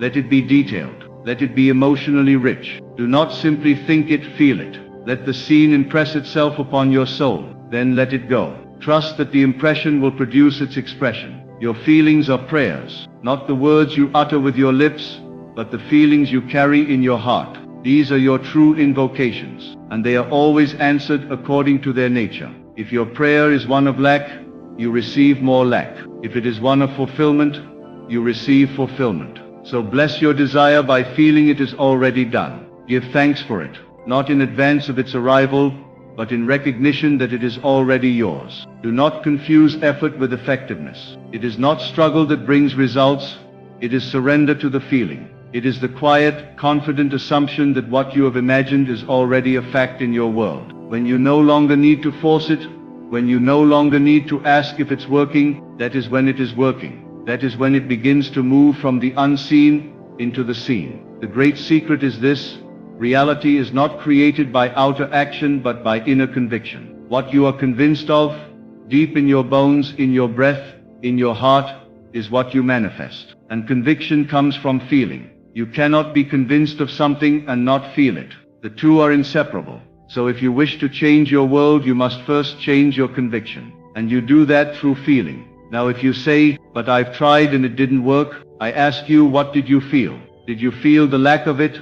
Or did you feel the joy of already having it? You cannot deceive the law. It gives you not what you want, but what you are in consciousness. You must be honest with yourself. Trace your feelings. Examine your reactions. What are you truly accepting as real? That is your state, and that is what must change. So let us not just talk about this. Let us do it. Close your eyes even now, and let yourself drift into the end. What do you want? What do you long for? Feel it now. Step into the scene that implies it is done. Hear the words, see the faces, sense the atmosphere.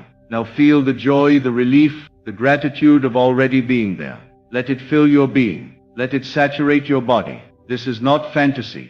This is creation. You are doing it now. You are planting the seed, and the harvest is inevitable. Remain in that state. Let nothing shake you. Let no outer appearance tempt you back into doubt. You are the one with the power. You are the one who imagines. You are the one who feels. And because you feel it, it must be. Not someday, not maybe, but surely, certainly lawfully. As you continue to dwell in that feeling, a strange and beautiful thing happens. You begin to forget the old state. It no longer fits, it no longer feels like home. You have moved inwardly, and the outer must move with you. What once felt impossible begins to feel natural. What once seemed distant becomes familiar. And then one day, without effort, without striving, you look around and realize it is done. In that moment, you don't celebrate because something external has changed. You celebrate because the outer has finally caught up with what you've known all along. The world simply reflects your sustained inner state.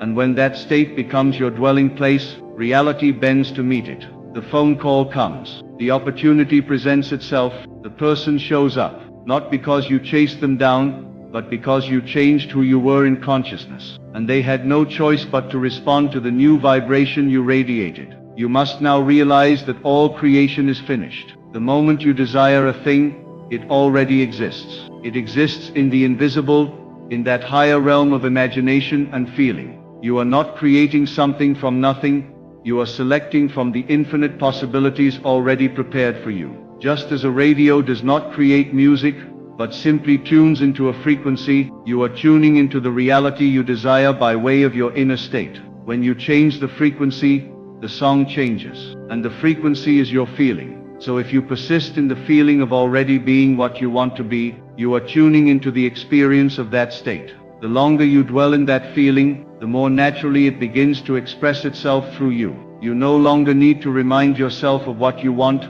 you have become it. And that becoming is what moves the unseen into the seen. You may not realize how powerful your acceptance is. The very moment you accept something as true within yourself, you set in motion a chain of events that is far beyond your understanding. A whisper in the heart becomes a conversation on the street. A feeling in your soul becomes a change in your bank account. A moment of gratitude in the silence becomes a healed relationship. But the outer event is never the cause. It is the echo. The origin is always within. Do not be disheartened when the world does not change instantly. It is not meant to. The world is slow, dense, heavy.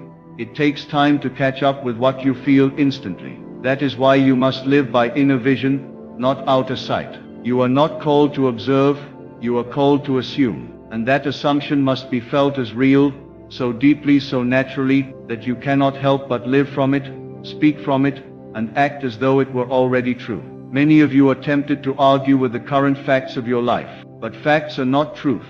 They are merely reflections of previous feelings, hardened into visible form. If you argue with the fact, you remain in bondage to the past. But if you disregard appearances and claim the truth of your new state, you rise above the world and call forth a higher order of reality. And that truth is felt, not seen. The more you feel from the end, the more the world must yield to your inner conviction. Circumstances will shift. People will behave differently. Opportunities will unfold with such precision that you will know, without a doubt, that something greater is guiding it all. That greater something is your own imagination, aligned with your feeling. And when those two are in harmony, nothing is impossible to you.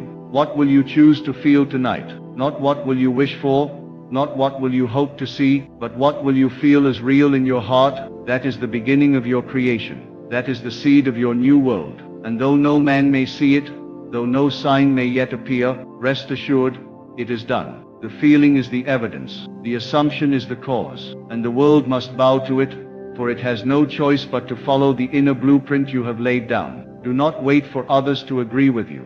Do not wait for the world to give you permission. Do not wait for the perfect conditions to begin. You begin now with feeling. You begin now with imagination. You begin now by entering into the state of the wish fulfilled. And once you have entered, remain there.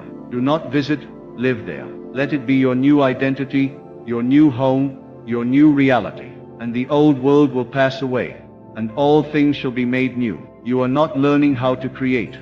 You are learning how to feel, for the feeling is the creation. When you feel a thing deeply enough, consistently enough, the creation is complete. The delay you experience is not a delay in the creation, it is a delay in your recognition. You are waiting to see it before you believe it.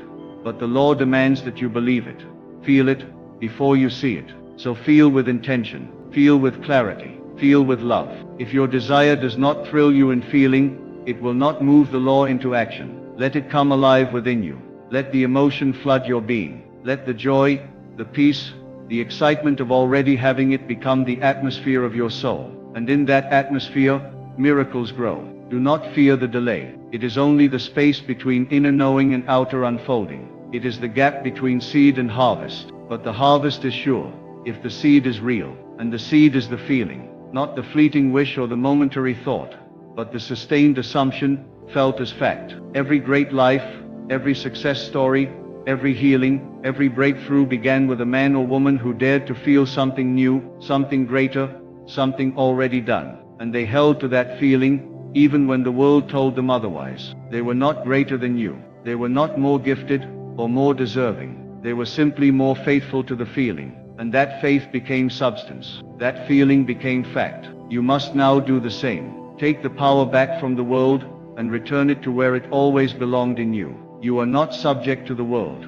The world is subject to you, and you rule it through your feeling. So feel with intention, feel with discipline, feel with love. For what you feel you become, and what you become, you inevitably see. So I leave you with this eternal truth. Nothing is more powerful than your feeling. Not circumstance, not logic, not the opinions of others. If you would only dare to feel your wish fulfilled, persist in it, surrender to it, embody it, then no force on earth could stop its manifestation. You are not here to beg from life, you are here to command it, not through effort or force, but through the silent authority of feeling. That feeling is your prayer, your seed, your creation. And when you honor it with belief, when you live from it, as though it were already so, the universe must obey. It is not a matter of if, it is a matter of law. So feel it now, feel it deeply, and never forget, the world will always reflect what you dare to feel as true. There comes a moment in your journey when the only voice you must listen to is the one within. The world may clamor, others may have opinions, expectations, or judgments, but none of it matters unless it resonates with the truth of your own being. You were not created to be a shadow of someone else's story. You are the author, the speaker, the image maker of your life. And the power to shape that life lies in your focus. What you give your attention to, you give your life to. You must understand this. The outer world reflects the inner state. If you continue to look outward, measuring yourself by others, watching who leaves and who stays, trying to control the uncontrollable tides of people's decisions, you lose the precious force that was meant to be centered in you. Let them go. If they no longer align with your vision, your growth, or your peace, let them go. Not with resentment, not with pain, but with the knowing that every exit is an entrance into a deeper version of your own awareness. The moment you shift your focus inward, the moment you stop chasing, explaining, or proving, you begin to create. Your reality responds not to your effort to manipulate the outer world, but to your inner acceptance of who you are and what you claim as true.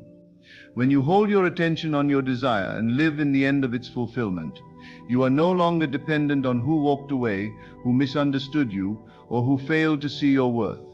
You are seeing yourself clearly, and that vision is enough. The world is a mirror.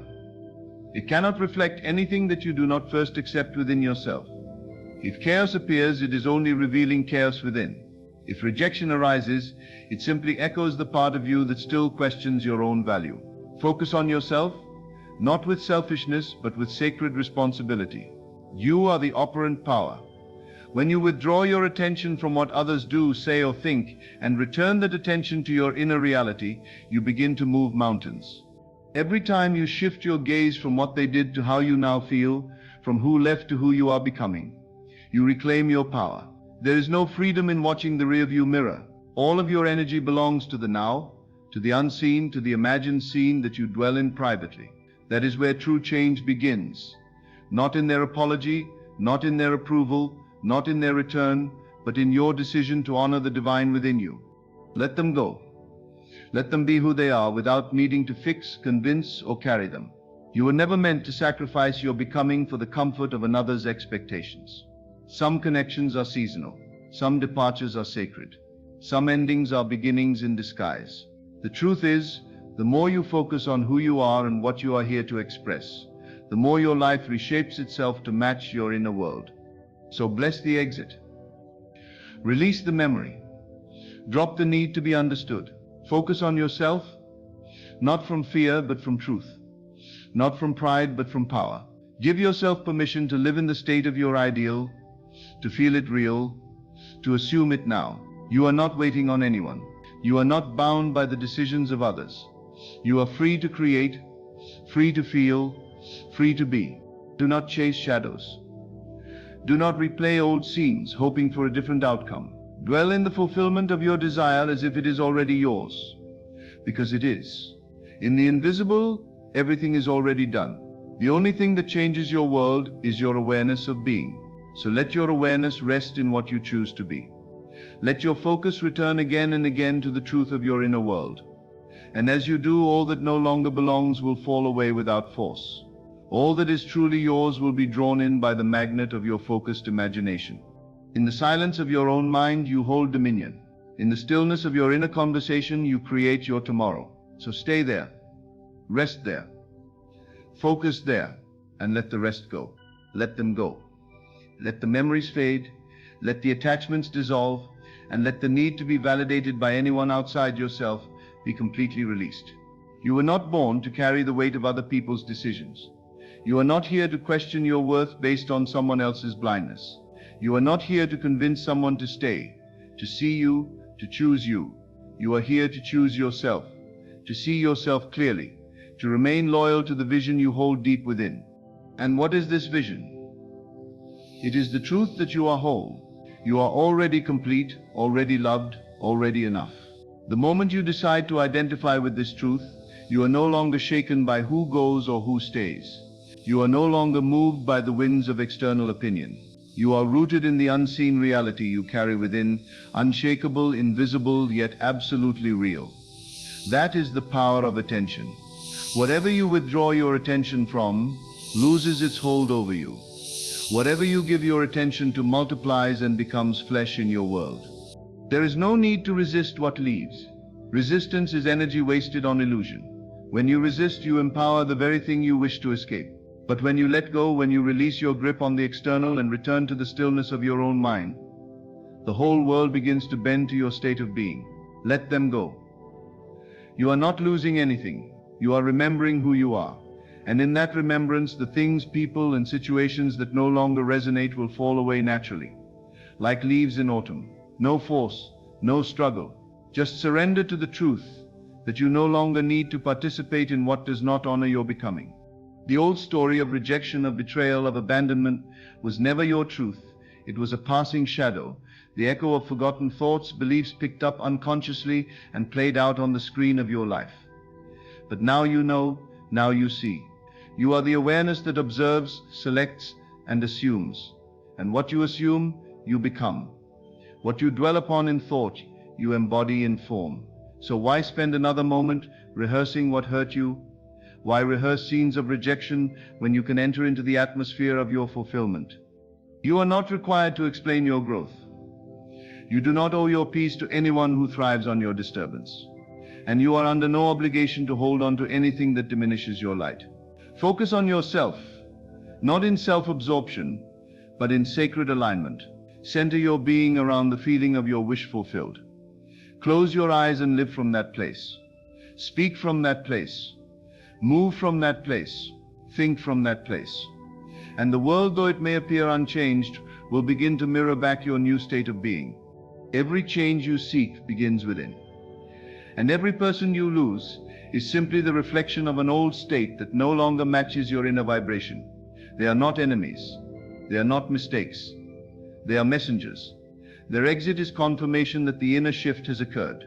Don't grieve what was removed by the law of your own consciousness. Celebrate the clearing. Honor the new space it has created. You are making room for what belongs. And what belongs will find you, not because you chased it, but because you became it. Your only work is to remain loyal to your inner world. Do not betray yourself for the sake of being accepted. Do not abandon your own growth just to be understood by someone who is not ready to see. You cannot force others to rise to your level of awareness. You cannot hold them in your reality if they are committed to a different version of you. That is not your responsibility. Your responsibility is to persist in your assumption, to dwell in your ideal, and to maintain the feeling of already having what you desire, regardless of appearances. The world will test your focus. It will tempt you to react, to return to the old self, to lower your standards in order to fit into places you've outgrown. But you must remember your reality is not shaped by reaction. It is shaped by conscious attention. You become what you observe internally. You merge with what you repeatedly accept as true.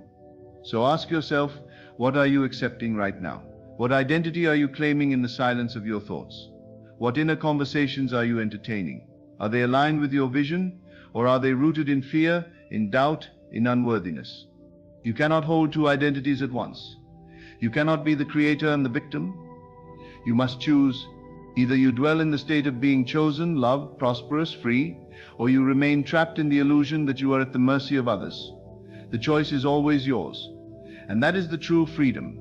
You get to decide what is real. The moment you claim a new identity, the world begins to rearrange itself to reflect it. But it begins in you, not in their apology, not in their return, not in external evidence. It begins when you say, "This is who I am now," and persist in that knowing until it hardens into fact. And yes, people may fall away. Yes, some may misunderstand your silence, your boundaries, your elevation. Let them. You are not here to be understood.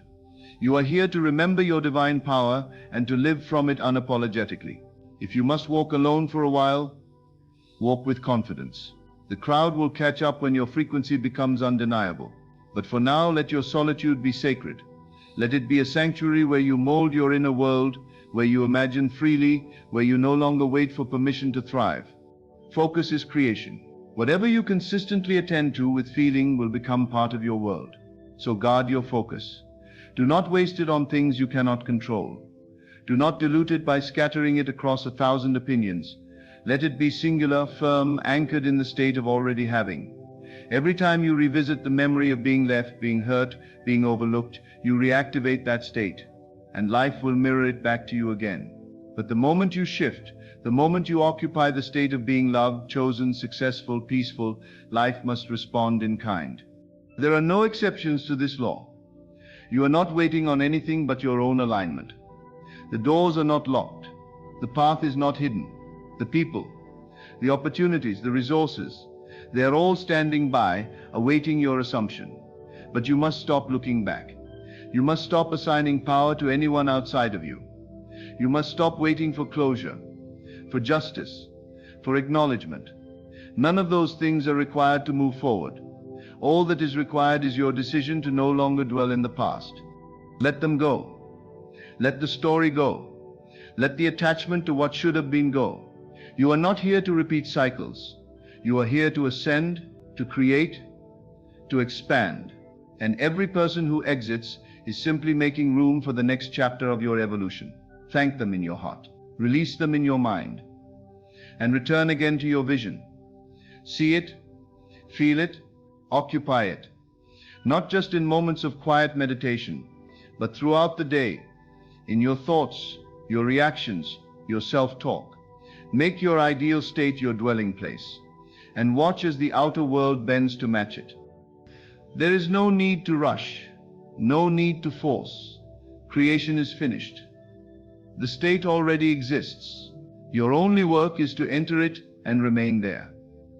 You are not becoming, you are revealing. You are not chasing, you are aligning. You are not lacking, you are remembering. And the more you remember your true identity, the less concerned you become with who stays or who goes. You realize that no one defines your worth. No one gives you purpose. No one has power over your peace unless you give it to them. So take it back. Take your attention back. Take your imagination back. Take your self-concept back. You do not need to be healed by their return or validated by their acceptance. You are healed when you see yourself as whole again. You are free the moment you stop reacting. You are powerful the moment you focus entirely on your desired state and refuse to entertain anything less. The world changes when you do. The people change when you do. The circumstances shift, not because of force, but because you have assumed a new role in the play. You have changed the script, and all the characters must now respond to the new identity you wear. Do not concern yourself with how this happens. That is not your domain. Your domain is awareness. Feel it real. Stay loyal to the unseen. Persist in your assumption. And above all, focus on yourself and let them go. There is no betrayal in choosing yourself. There is no guilt in walking away from what no longer honors your growth. And there is no weakness in letting go of what was built on fear, doubt, or misalignment. You were not created to live beneath your vision. You were not born to remain entangled in situations that deny your light. The law of life is simple. What you focus on expands, and what you assume you become. So if your focus is still on who hurt you, who left you, who didn't see your worth, then your life will continue to reflect that echo. But there's another path. A higher way, a deeper truth. And that truth says you are free. Free to release. Free to rise. Free to imagine something new. Nothing binds you except your attention. Nothing holds you back except your inner consent to stay small. So withdraw your consent. Reclaim your vision. Stop waiting for closure, for apology, for reconciliation. Let your wholeness be your closure. Let your peace be your revenge. Let your joy be your evidence that you are no longer entangled in anything that kept you beneath your potential. The world moves on rhythm, on unseen currents, on laws that never fail. And one of those laws is this: your inner state attracts its outer counterpart. You cannot hold yourself in a state of loss and expect gain. You cannot dwell in lack and call forth abundance. You cannot live in the energy of rejection and still expect to feel chosen. You must change the state. You must enter into the atmosphere of your desire and make it your dwelling place. That is the work, not chasing, not persuading, not fixing others, but assuming the truth that what is meant for you cannot miss you when you are in alignment with it. Let them go. Let them talk. Let them misunderstand you. The path of transformation is often lonely at first, but loneliness is not a punishment. It is preparation. It is a season where you are stripped of the noise, so you can finally hear the whisper of your own soul. And in that silence, in that sacred stillness, you begin to remember who you truly are. Not the version molded by trauma or shaped by others' expectations, but the original self, pure, powerful, divine. And from that place, your focus becomes your weapon, your wand, your compass. You no longer invest your energy in what is left. You no longer replay old scenarios, hoping they turn out differently. You no longer beg the past to fix itself. Instead, you create anew. You lift your eyes from what was and begin to see what can be. And what you see, what you feel, what you embody internally, must externalize. It is law. It is certain. So don't break your own heart by staring at closed doors. Don't poison your future by feeding on the pain of yesterday. Every moment you focus on lack, you breathe life into it. Every time you affirm your abandonment, you renew its power. But every time you say no more, every time you redirect your focus back to the desired state, you rewrite the script. And the more you do it, the easier it becomes. You are not required to fix anything outside yourself. That is not where change begins. Change begins in the unseen, the inner conversations, the silent assumptions, the mental images you replay in the quiet of your heart. That is where your true life is born. And if you will honor that inner world, if you will take it as seriously as the physical world, you will begin to see miracles unfold, not because life suddenly favored you, but because you finally aligned with who you really are. The people who walked away, the situations that crumbled, the relationships that broke apart, none of them were accidents. They were answers. Answers to your silent request for growth, for freedom, for alignment. Sometimes the way is made clear through subtraction. Sometimes the path only opens once certain weights are removed. And though it hurts in the moment, when you look back from the mountaintop, you will realize the valley was necessary. The loss was liberation. The detour was divine. So stop holding on to what no longer fits. Stop romanticizing what was never rooted in truth. Stop editing yourself to be loved. You do not need to shrink to be accepted. You do not need to perform to be chosen. You only need to be fully, authentically, powerfully. And when you do, what is meant for you will recognize you without effort. It will be drawn to the frequency you now carry. You won't need to chase or strive or beg. You will simply receive, but you cannot receive with clenched fists.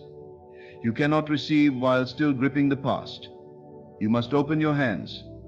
You must release the old identity, the version of you that was attached, desperate, waiting. That version cannot walk into the new season. That version cannot carry the vision. Let it die. Let the morning come. Let the silence settle, and then begin again. Not as a victim of the past, but as a creator of the present. Every thought you think is a seed. Every feeling you entertain waters that seed. And eventually it bears fruit. So if your life is filled with pain, go back to the garden of your mind. What are you planting there? What images are you allowing to grow? You cannot think thoughts of rejection and expect a harvest of love. You cannot dwell in fear and expect peace. You must become ruthless with your inner world. You must guard your mind like sacred ground, because it is. Focus on yourself, not as an act of selfishness, but as an act of stewardship. You are stewarding your own energy, your own purpose, your own assignment. And you cannot fulfill that purpose while distracted by who did what to you. You cannot ascend while clinging to resentment. You cannot create while constantly revisiting destruction. Your destiny is too valuable to waste on bitterness. Let them go, not because they were wrong or you were right, but because you are choosing alignment over attachment. You are choosing vision over validation. You are choosing creation over comparison. And you are choosing peace over pain. Not everyone will understand this choice. Not everyone will celebrate your shift. Some will resist it. Some will criticize it. Some will try to pull you back into the old version of yourself. Let them. Their opinion is not your prison. You owe them nothing but silent detachment. Your only obligation is to the life you were sent here to live. And that life requires your focus. That life demands your imagination. That life will not manifest in a distracted mind. You must be deliberate. You must be disciplined. You must choose, moment by moment, to dwell in the end, to think from the place of already having, to feel the joy, the freedom, the abundance of your fulfilled desire, as if it were your current experience, because it is, in consciousness, it already exists. You are not trying to make it happen. You are simply allowing it to unfold through your assumption. And this is the final truth. Nothing is denied you except by your own attention to its absence. When you remove your attention from the absence and place it on the presence, the shift begins. It may not appear immediately. It may not come in the form you expected, but it will come. It must, because life is obedient to your dominant state. Life is a faithful mirror. It cannot lie. So step out of the shadow of what was. Step into the light of what is becoming. Let the past fall silent. Let the old stories grow cold.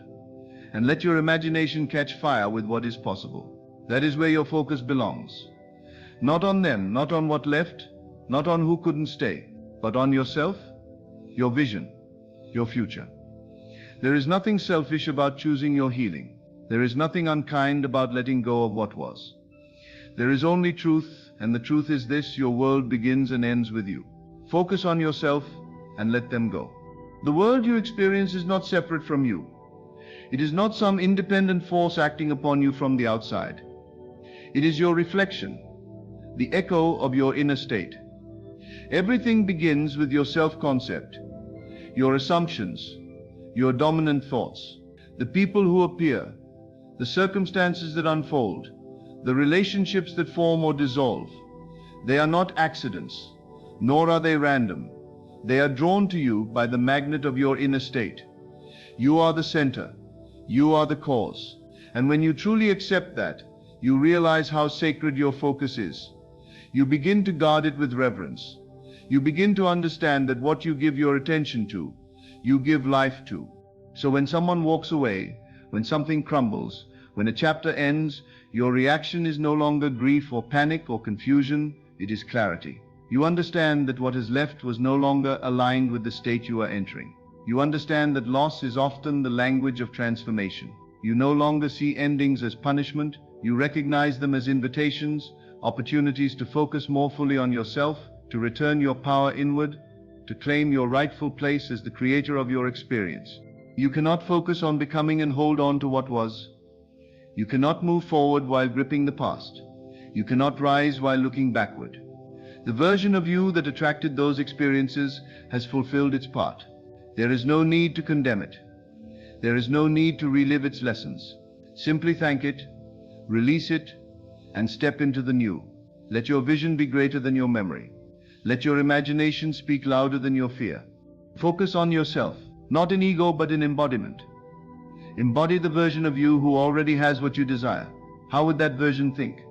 Speak, move, react, begin to live from that place. Not later, not when circumstances change, but now. And as you do, everything that does not belong to that state will naturally fall away. You won't need to force it. You won't need to struggle. It will simply dissolve because it no longer has a home in your new vibration. This is the law. It is always working, you are always in a state, and that state is always outpicturing itself as your world. So become more interested in your inner world than the outer conditions. Become more curious about your assumptions than about other people's behaviors. Become more invested in your self-concept than in anyone's opinion. Your self-concept is the seed, and your world is the fruit. If you want to change the fruit, you must change the seed. And changing the seed means shifting your focus. It means releasing the mental habits that keep you locked in cycles of disappointment. It means refusing to replay conversations that make you feel small. It means interrupting thoughts of lack, abandonment, and unworthiness and replacing them with visions of joy, love, and success. It means taking back control of your imagination and using it consciously. You must become a master of your inner conversations. What are you telling yourself all day long? Are you reinforcing the old story, or are you speaking as the version of you who already has what they desire? This is not fantasy. This is the only reality that matters. The inner world is the cause. If you get that right, the outer must follow. It has no choice. It is law.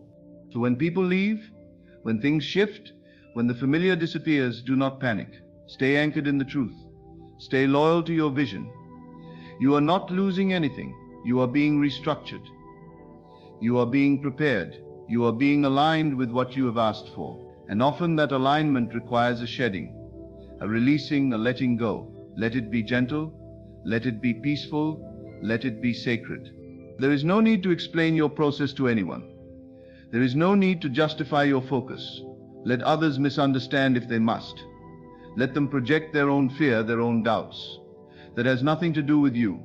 Your only work is to persist in the assumption of your desired state. Your only work is to live in the end. Not from force, but from faith. Faith in the unseen. Faith in the power of imagination. Faith in the divine design unfolding perfectly in your favor. You do not need to defend yourself. You do not need to react. Reaction is bondage. Reaction is distraction. Stay in creation. Stay in the knowing that your inner world is sovereign, and no one can disrupt it unless you give them permission. Withdraw that permission. Take your focus off of them, and place it firmly on the version of you who is whole, loved, confident, and complete. And remember this, love does not require chasing. Peace does not require compromise. Abundance does not require struggle. All these things are already yours. When you embody the state where they exist, you do not earn them. You allow them. You align with them, and that alignment begins with focus. Let your focus become your prayer. Let your inner conversations become your sanctuary. Let your imagination become your source. What you see on the screen of your mind is far more powerful than what you see with your eyes. Train your mind to dwell only on what you wish to experience. Make no room for the old story. Make no space for the lies of limitation. The more you focus on your desired state, the more your mind accepts it as natural. And once it feels natural, it becomes inevitable. You are not waiting for the world to change. You are changing, and the world is catching up. You are shifting, and everything is rearranging. You are choosing, and the universe is responding. So choose wisely. Choose deliberately. Choose with the awareness that you are the operant power. Nothing is happening to you. It is all happening through you. Let the old identity die quietly. Let the roles you played in other people's stories come to an end. You no longer need to be the fixer, the pleaser, the chaser, the victim. You are the creator. You are the dreamer. You are the one who gets to say, "This is who I am now," and watch the entire world conform to that new declaration. Do not fear the emptiness that comes with letting go. That emptiness is not void. It is potential. It is the fertile soil where new manifestations will bloom. Do not rush to fill it with noise or distractions. Let it be. Let it speak. Let it show you what you've been too busy to feel. And then from that stillness, plant the seeds of your new reality. Every assumption is a seed. Every assumption is a creative act. What are you assuming about yourself, about life, about love, about your future? Your assumptions are prophecies. They are the blueprint from which your world is built. So assume wisely. Assume generously. Assume with love. You no longer have time to entertain what drains you. You no longer have space for what dims you. Your life is too valuable. Your vision is too clear. Your destiny is too great. Focus on yourself. Not because you don't care about others, but because you finally care enough to become all that you were meant to be. And as you do, as you make that internal shift, the external world begins to mirror it. The people who belong will remain. The opportunities that match your new frequency will arrive. The clarity you've been seeking will emerge. And none of it will feel forced. It will feel natural. It will feel inevitable. Because it will be flowing from who you now are, not from effort, but from embodiment. So hold the vision. Hold the state. Be unwavering. Be still. Be faithful to what you know deep within, that you are already it. You are already whole. You are already chosen. You are already the one. Let that be your inner truth, and let the world reflect it in due time. Until then, stay focused on yourself, and let everything else go. The more you turn inward, the clearer it becomes that nothing outside of you truly holds the power to shape your destiny. What you once believed to be obstacles, people leaving, doors closing, silence where once there was noise, these are not signs of loss, but invitations to rise in awareness, in dignity, in spiritual authority. Life is not happening to you, it is responding to you. It is echoing the dominant tone of your inner world, the silent truths you repeat to yourself when no one is watching. So now you begin to understand the sacredness of separation, the gift in the goodbye, the clarity born out of solitude. You were never abandoned, you were being led back to yourself, led back to the origin, to the only source of true power, your consciousness. You do not need to chase, to plead, to beg for recognition. Recognition arises from embodiment. When you become the version of you who already has, who already is, who already knows, the world recognizes you as such. It has no choice. The illusion is that your peace depends on their presence. The illusion is that your joy depends on their return. The illusion is that your wholeness is tied to their validation. But the moment you focus inward, deeply, intentionally, repeatedly, that illusion dissolves. You see clearly. You see that all you ever needed was already within. And once that becomes your truth, your world begins to reflect the harmony you've discovered. Others may not understand this shift. They may call you distant, cold, or selfish. But you are not here to be understood by the unaware. You are here to remember the truth, to stand in it boldly and to live it without apology. Let them think what they will. Let them talk. Your silence is not emptiness. It is power. You are no longer reactive. You are responsive only to the call within, that call which speaks not in panic but in peace, not in noise but in knowing. And from this knowing, everything changes. The same world that once triggered you, that once left you anxious or chasing or needing, now becomes still.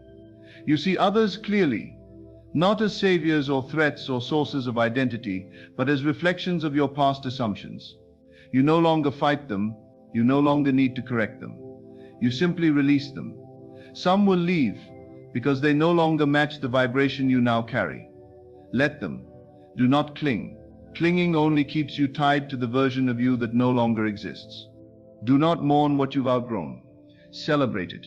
You are expanding. You are entering into a greater version of self. And with that expansion comes refinement of relationships, of habits, of environments. You no longer fit where you once belonged, because you have remembered that you were never meant to belong in limitation. You were meant to walk in freedom. freedom of thought, freedom of thought, freedom of feeling, freedom of creation. There is no longer any need to explain yourself. There is no need to defend your decision to go inward. You are no longer seeking approval. You are no longer asking for permission to rise. Your focus is your prayer now, and every time you return to it, every time you anchor yourself in your chosen state of being, you build a new world, quietly, powerfully, unshakably. What seemed impossible before begins to feel natural now. Not because the world changed, but because you did. You are no longer trying to create from force. You are living from knowing. Knowing that what you desire is already yours, already done, already waiting for your embodiment. This knowing allows you to rest. It allows you to release the constant tension of waiting. You stop looking for signs. You stop watching the clock. You stop begging time to move faster. You trust the unseen to arrange itself perfectly in your favor. You do not rush divine timing. You do not interrupt the process by checking constantly to see if it's working. You simply remain faithful to your new identity. You carry it like a secret treasure. Not everyone needs to know. Not everyone will see it yet. That's okay. The world catches up. But you must not drop your focus to match their doubt. You must stay elevated even when you're misunderstood. That is your test and your triumph. It becomes less about proving and more about being. Less about performing and more about receiving.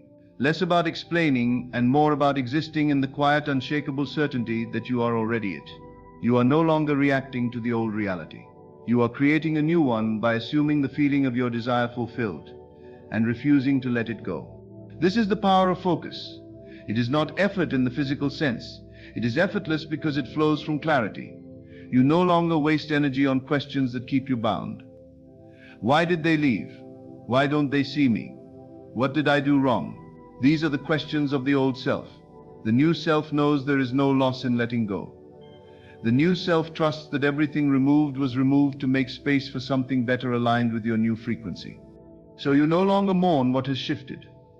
You observe it with neutrality. You bless it and release it. You understand the wisdom in the removal. You see that the absence created space for something greater. You no longer see life through the lens of abandonment, but through the lens of ascension. And in this space of ascension, your inner world becomes your sanctuary. You don't need to escape it anymore. You no longer run to distractions, to noise, to the opinions of others. You sit with yourself. You imagine vividly. You feel deliberately. You affirm consistently. And this inner practice becomes your lifestyle. Not a ritual, not a routine, but a way of being. You live from the end. You think from the place of your fulfilled desire. You walk as if it were already done. And because you do, the old world no longer holds you. The grip of the past weakens. The emotional charge of the former version fades. You feel lighter. Not because the world got easier, but because you stopped carrying the weight of what doesn't belong to you anymore. You stopped entertaining the idea that you need to be chosen by others to be complete. You stopped believing that love must come from outside. You found it within, and now you carry it everywhere you go. This love is quiet, yet powerful. It does not boast. It does not beg. It simply is. It flows through you because you no longer block it with doubt. You've accepted that you are worthy. Worthy of peace. Worthy of abundance. Worthy of joy. Worthy of love. Worthy not because of anything you do, but because of who you are. You are already the one. You do not need to earn what is already yours. You only need to receive it. And receiving happens when you stop resisting. So let go of the resistance. Let go of the mental chatter that says you must fix what's broken. Let go of the temptation to revisit the pain. Let go of the idea that you must hold on to everyone who ever meant something to you. If they are meant for the new version of you, they will remain. If they are not, they will drift. Let them. Your only task is to remain in your state. The state of being that aligns with your chosen reality. The state that feels like peace, like joy, like power, not because something happened, but because you decided to feel it now. And that decision, made repeatedly, becomes your atmosphere, your aura, your magnetic field. Others begin to sense the shift, not because you told them, but because you became it. You became the embodiment of your desire, and embodiment cannot be faked. It cannot be masked. It is felt. It is seen. It radiates. You don't need to chase what already belongs to you. You simply align with it and it finds you. It shows up, it manifests, not as a reward but as a reflection. You do not need to be patient in the way the world teaches patience. You need only to remain faithful, to hold the tone, to keep your inner world rich, alive, and full of the feeling that your prayer has already been answered. Because it has. The moment you assumed it, the moment you felt it real, the moment you believed it in your inner world, it was done. And everything since then has simply been the unfolding of that assumption. So don't look to the outside for confirmation. Let the confirmation be internal. Let your feelings confirm it. Let your reactions or lack of reaction confirm it. Let your peace confirm it. And let your focus remain unwavering. There is no need to convince anyone of your vision. There is no need to explain why you are no longer the same. Growth speaks for itself. Expansion cannot be hidden. And those who are meant to walk with you will recognize it. Those who don't were never truly aligned. And that is okay. Their exit does not hinder your rise. It clears the path. It opens the way. It blesses you in disguise. So walk forward. Not in anger. Not in regret. Not in bitterness. But in quiet, sacred certainty. The kind of certainty that comes when you've seen the truth within and refuse to turn away from it. And as you continue to walk in this inner freedom, the silence that once felt like abandonment becomes your teacher. The space that once felt empty becomes fertile with possibility. And the loneliness that once stung now turns into clarity, strength, and stillness. You come to see that letting go was not a loss. It was a gain, a clearing of clutter that made space for truth. You were not being punished when they left. You were being positioned. You were being carved into the shape of the person who could carry the weight of the blessing already assigned to you. You no longer see your reflection through the broken mirrors of other people's opinions. You no longer accept someone else's inability to recognize your value as evidence that you have none. You no longer attach your worth to fleeting affection or scattered attention. You anchor your worth in the truth you carry within. And because of this, you move through life differently. You speak differently. You walk into rooms without shrinking. You no longer tolerate environments that force you to beg for the very things you were born to embody: peace, joy, love, abundance. The shift is internal first. The shift is subtle, but soon everything around you begins to change. Not because you tried to manipulate it, but because you became different. You became someone who no longer needs to rehearse the pain to feel alive. You became someone who no longer needs to carry resentment to feel strong. You became someone who no longer waits for closure from the people who caused the wound. You gave yourself that closure. You released them. And in doing so, you released yourself. You are no longer trying to build bridges where there are no foundations. You are no longer dimming your light so others don't feel uncomfortable. You are no longer justifying your intuition. You have made peace with not being chosen by those who do not yet know how to recognize what is sacred. You no longer argue with what leaves. You trust that if it goes, it no longer belongs to the state you've entered. And the more you let go, the more you focus on what you're becoming. You understand that what is ahead is greater than what is behind. And you no longer need to entertain what once held you back. You no longer resist the divine reordering. You no longer run back to old patterns just because they are familiar. Familiarity is not safety. Repetition is not destiny. You are choosing the unknown not out of recklessness, but out of wisdom. You know now that the path opens not by certainty, but by assumption, by faith, by feeling the end is real and living from it. Your inner conversations begin to shift. Where you once spoke fear, you now speak power. Where you once imagined rejection, you now imagine celebration. Where you once assumed failure, you now assume fulfillment. These assumptions are not wishful thinking. They are creation. They are how you form the structure of your next reality. You are no longer guessing at life, you are designing it. And the blueprint is drawn in thought, in feeling, in silent belief. There is no one to blame anymore. The blame dissolves as awareness deepens. They did what they knew, they saw what they could. But that was their state, not yours. And you are no longer a prisoner of their state. You have moved, you have elevated, and with elevation comes a shift in visibility. Some can no longer see you, not because you've disappeared, but because you now exist at a frequency they do not reach. And that's okay. Your growth is not a betrayal. Your detachment is not cruelty. It is sacred. It is necessary. As you continue to embody the version of you that has already arrived at the destination, you stop asking for permission to feel good. You stop delaying your joy until conditions change. You choose joy now, not because everything looks perfect, but because you've decided to live from the unseen. You've decided that your inner world is the source, and therefore you are always free to dwell in any state you choose. This is not escape, it is mastery. And mastery means discipline. The discipline to return to the vision no matter what the world shows you. The discipline to remain in your chosen state even when the outer world tries to pull you back into the old story. The discipline to let go again and again, not just once. Every day you release. You release the urge to control, the temptation to doubt, the habit of waiting for the old to fix itself. You do not wait anymore. You create. You imagine, you assume. You do not curse the delay. You understand that delay is illusion. In the unseen, it is already done. You do not need to beg life to hurry. You only need to remain in the state where it is already yours. From that place there is no resistance. From that place manifestation becomes movement.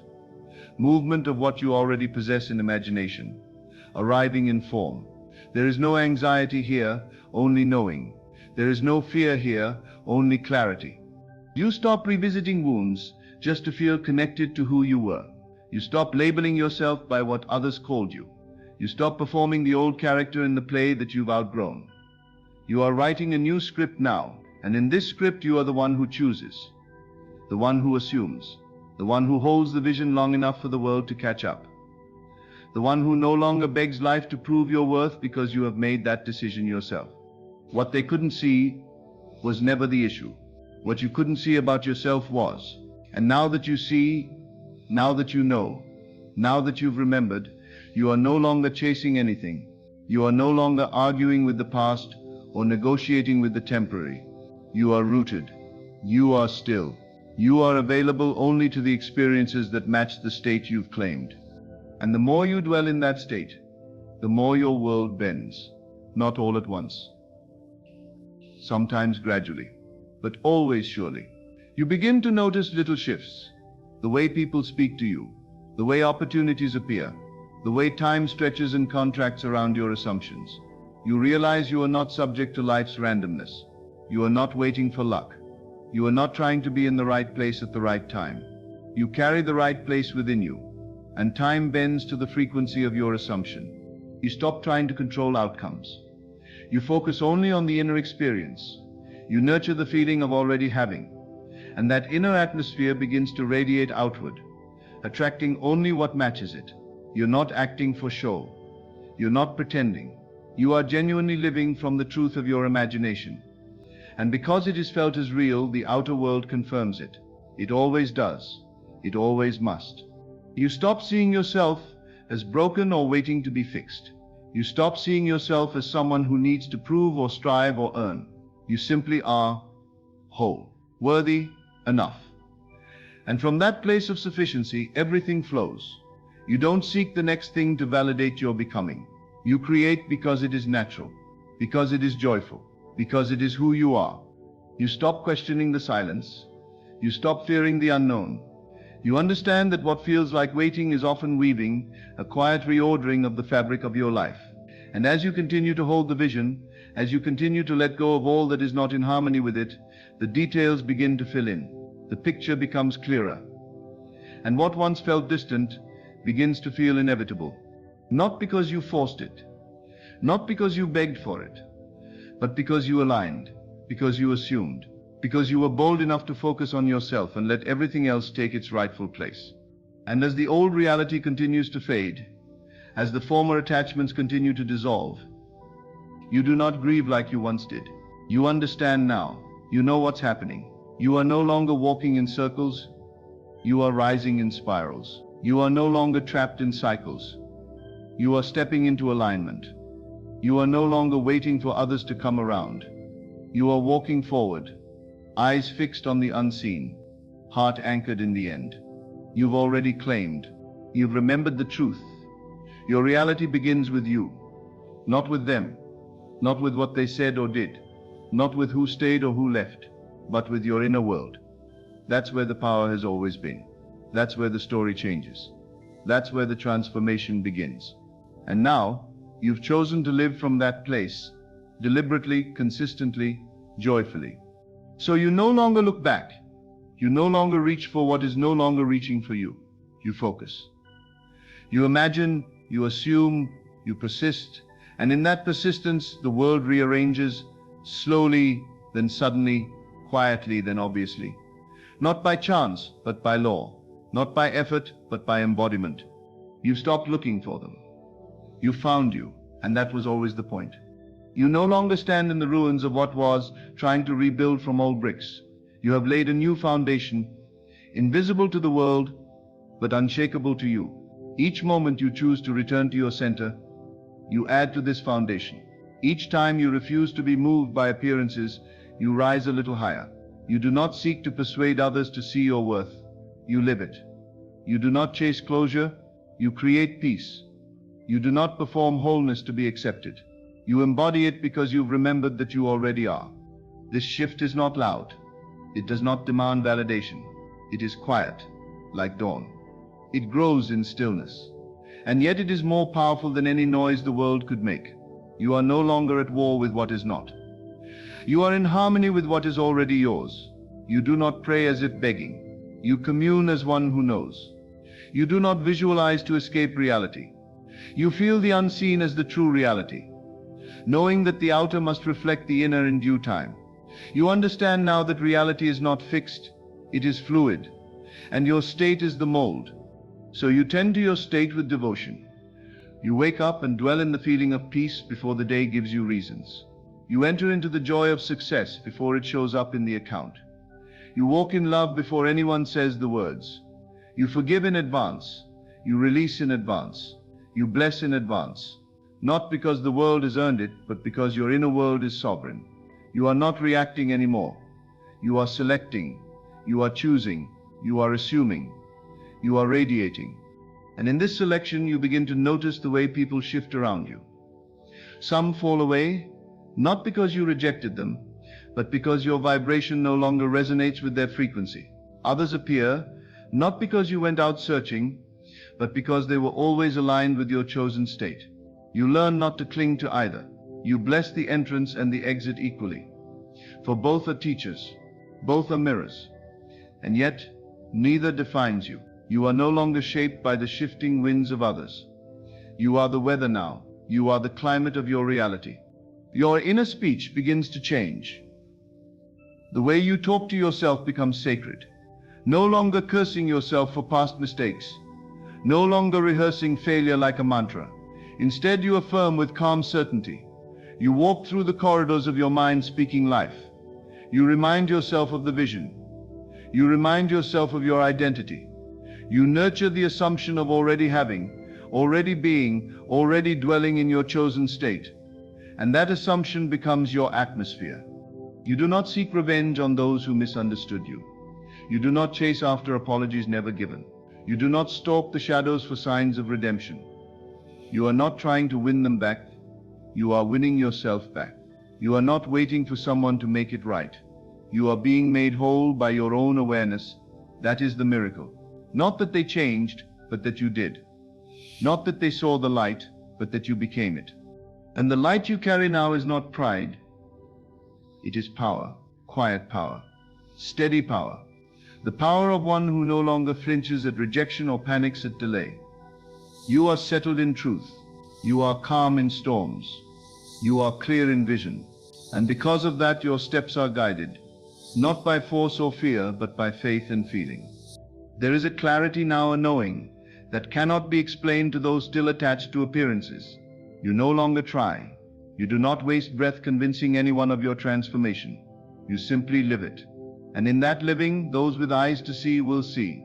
Those with hearts to feel will feel. But even if they don't, it is well. For you have chosen to be loyal to your vision, not their opinion. The silence that once frightened you now feels like sanctuary. The stillness that once felt empty now pulses with creative power. You are no longer addicted to noise, to constant motion, to endless striving. You are rooted. You are being. You are allowing. You are imagining. And in imagination, you find your authority. For there, in the unseen, you rearrange your entire life. Not with struggle, not with toil, but with awareness, with assumption, with surrender to the truth that what you feel deeply, consistently, and lovingly within must take shape without. It is promise. It is done. So you no longer fight the delay. You bless it. You bless the space between the seed and the bloom. You bless the silence between the prayer and the proof. You bless the moment before the manifestation, not because it is comfortable, but because you know it is fertile. You know it is sacred. You know that something is forming. Even if unseen, you trust the unseen now more than you trust the visible. You lean into the invisible now more than you lean on what is. You live from the end, not towards it. This shift in posture changes everything. No longer striving, you are receiving. No longer chasing, you are attracting. No longer proving, you are resting. And in that rest, creation happens. Ideas drop in, people show up, paths clear. The effort you used to waste on worry is now invested in vision. The energy you used to waste on attachment is now freed for creativity, clarity, and calm. You are no longer a visitor to peace. You live there now. You do not visit joy like a stranger. You wear it like a skin. You are no longer auditioning for the life you want. You are rehearsing it in consciousness until the outer reflects the inner rehearsal. Even the memories that once hurt you begin to lose their grip. Not because you forgot, but because you've redefined them. You no longer use the past as evidence of limitation. You use it as fuel, proof that even then you survived. Even then you grew. Even then something higher was being born through you. You do not carry resentment into the new. You travel light now, light in thought, light in heart, light in energy. You release them, not because they deserve release, but because you deserve peace. You let them go, not because they were right, but because you are ready. Ready for more, ready for freedom, ready for alignment, ready for joy without conditions, peace without permission, and love without limits. This is not about ego. It is not about being above anyone. It is about being above the patterns that once kept you stuck. It is about rising into who you've always been, beneath the noise, the fear, the trauma, the attachment. And from that place, everything changes. You begin to attract new conversations, new connections, new clarity, not by force, but by frequency. You begin to move through life like one who knows their worth, not because someone told you, but because you told yourself, because you believed it, because you assumed it. And now the world has no choice but to agree. You stop asking for signs. You become the sign. You stop waiting for confirmations. You live in the confirmation of the state you've chosen. You stop explaining yourself. You embody yourself. You stop chasing alignment. You are alignment. And so the journey continues, not as a striving, but as an unfolding. Not as a fight, but as a flow. You have released what no longer serves. And in that release, you have made space. Space for the real, space for the true, space for the beautiful, the sacred, the already done. You are no longer seeking outward what can only be built inward. You are no longer dependent on the external world to prove to you who you are.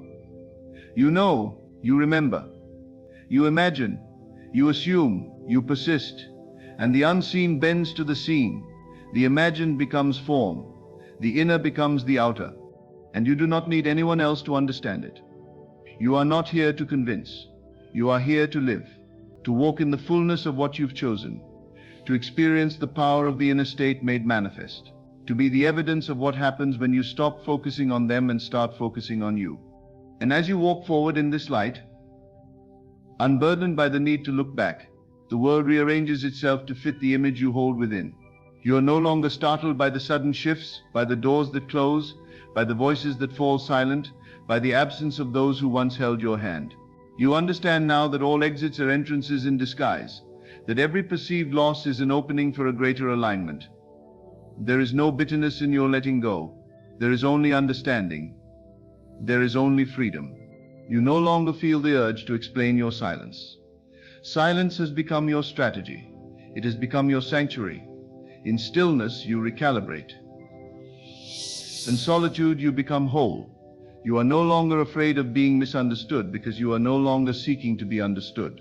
You are not living for applause. You are living for alignment.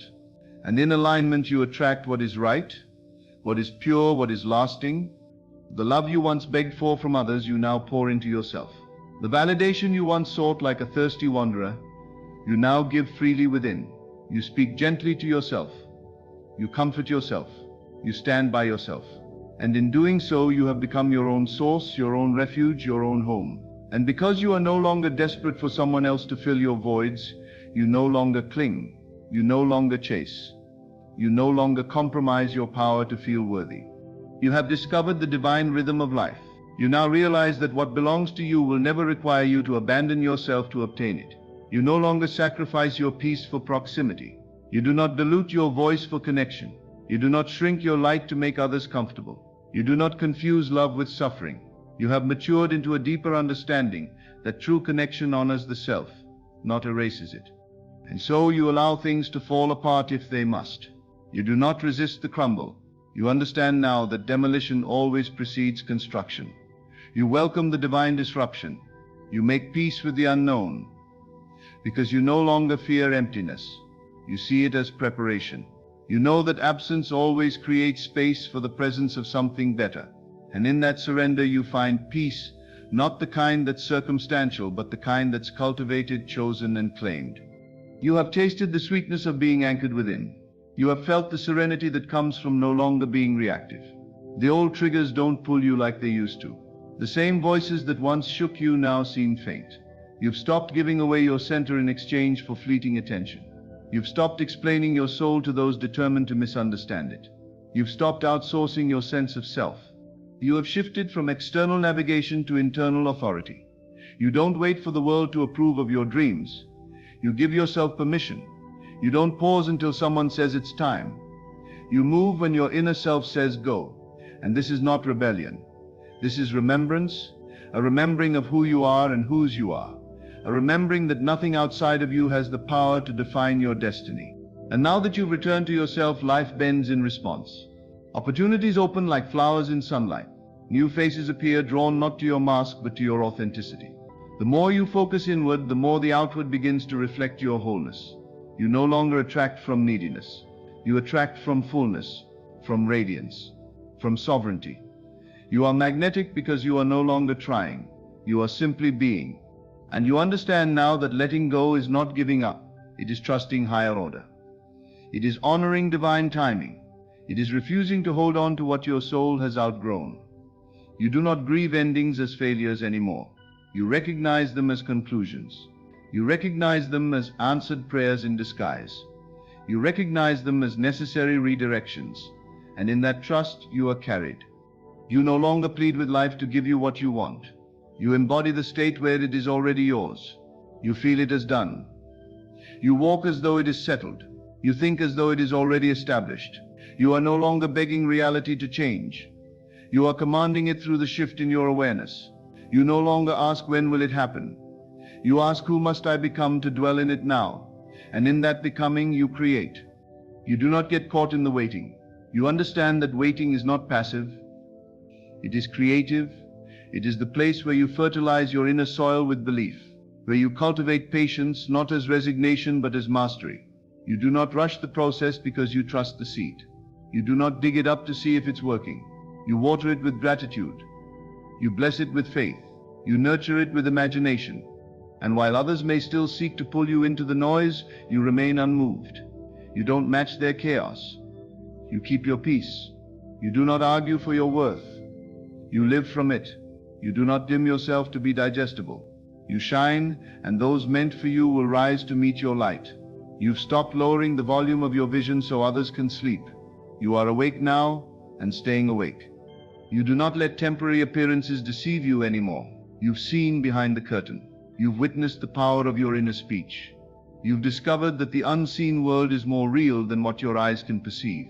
You don't panic when things look opposite. You persist. You don't waver when it seems quiet. You deepen. You don't regress when it feels delayed. You assume. You hold. you believe. You've tasted the difference between performing peace and actually possessing it. The difference between seeking love and embodying it. The difference between needing someone and choosing yourself. This is your power. It is not aggressive, it is not defensive. It is rooted, it is calm, it is consistent.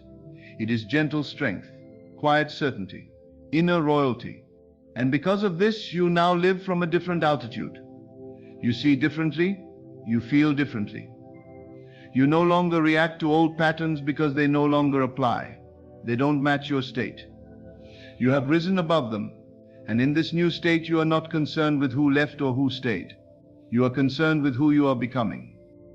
You are not revisiting old wounds, hoping for closure. You are not texting ghosts, hoping for reconciliation. You are not scrolling through memories, trying to resurrect a version of yourself that no longer fits. You've moved on in more than body. You've moved on in spirit. You are whole here. You are home here. You are safe here. You carry the sacred now. You carry the understanding that everything is always unfolding for your highest good. That no loss is wasted. That no delay is denial. That no silence is void of movement. And because you know this, you live in peace. Not the peace of passive acceptance, but the peace of powerful awareness. The peace that comes from knowing you are the operant power in your world. So you rise each day not wondering what the world will bring, but deciding what you will assume. You shape the tone of your day with your first thoughts. You hold the vision before the evidence appears. You do not adjust to what is, you create from what you've chosen to feel. And the world bends to your chosen self. This is the path of the awaken, not the path of perfection, but the path of persistent remembering. And as you remember again and again who you are, who you've chosen to be, what you've chosen to live, you walk in grace, you walk in trust. You walk in the knowing that by focusing on yourself and letting go of what doesn't match, you are not losing. You are aligning. You are not giving up. You are making room. You are not being cold. You are being clear. And in that clarity, the world has no choice but to respond. And as you continue to dwell in this sacred awareness, the need to control, to explain, to justify, all begin to dissolve.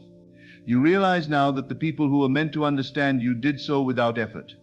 They saw the truth of your being without needing an explanation. And those who could not see you, those who only looked at you through the eyes of their own distortion, were never meant to walk the full distance of your journey. You blessed them silently and released them inwardly, for nothing pure is ever lost. You have transcended the need for closure, because true closure is not found in words or apologies, it is found in acceptance. It is found in the quiet space where you no longer resist what is. You stop asking why they did not choose you, why they did not stay, why they misunderstood your heart. You stop replaying the past like an unfinished scene, hoping the ending will change.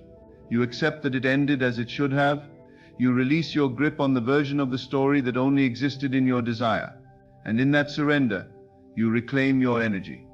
Your energy is no longer scattered across timelines that do not serve you. It is not trapped in conversations that never happened. It is not imprisoned in fantasies of what could have been. It is yours now, centered, restored, whole. You bring it all back to the present moment where your true power lives. You are no longer seduced by memory. You are no longer held hostage by nostalgia. You are devoted now to what is real, what is now, what is becoming. And what is becoming is glorious, because you have chosen to focus on yourself. Your inner world has become fertile. You have planted new seeds of thought, new seeds of assumption, and they are growing in unseen places. You cannot see the full bloom yet, but you can feel the roots deepening. You can sense the shift. You wake up differently now. You move differently now. You look in the mirror and see the glow of someone who no longer betrays themselves to be loved. You are no longer chasing love. You are embodying it. And as you embody it, love must return to you. Not the kind that requires suffering or self-sacrifice, but the kind that reflects your wholeness. Relationships no longer feel like rescue missions.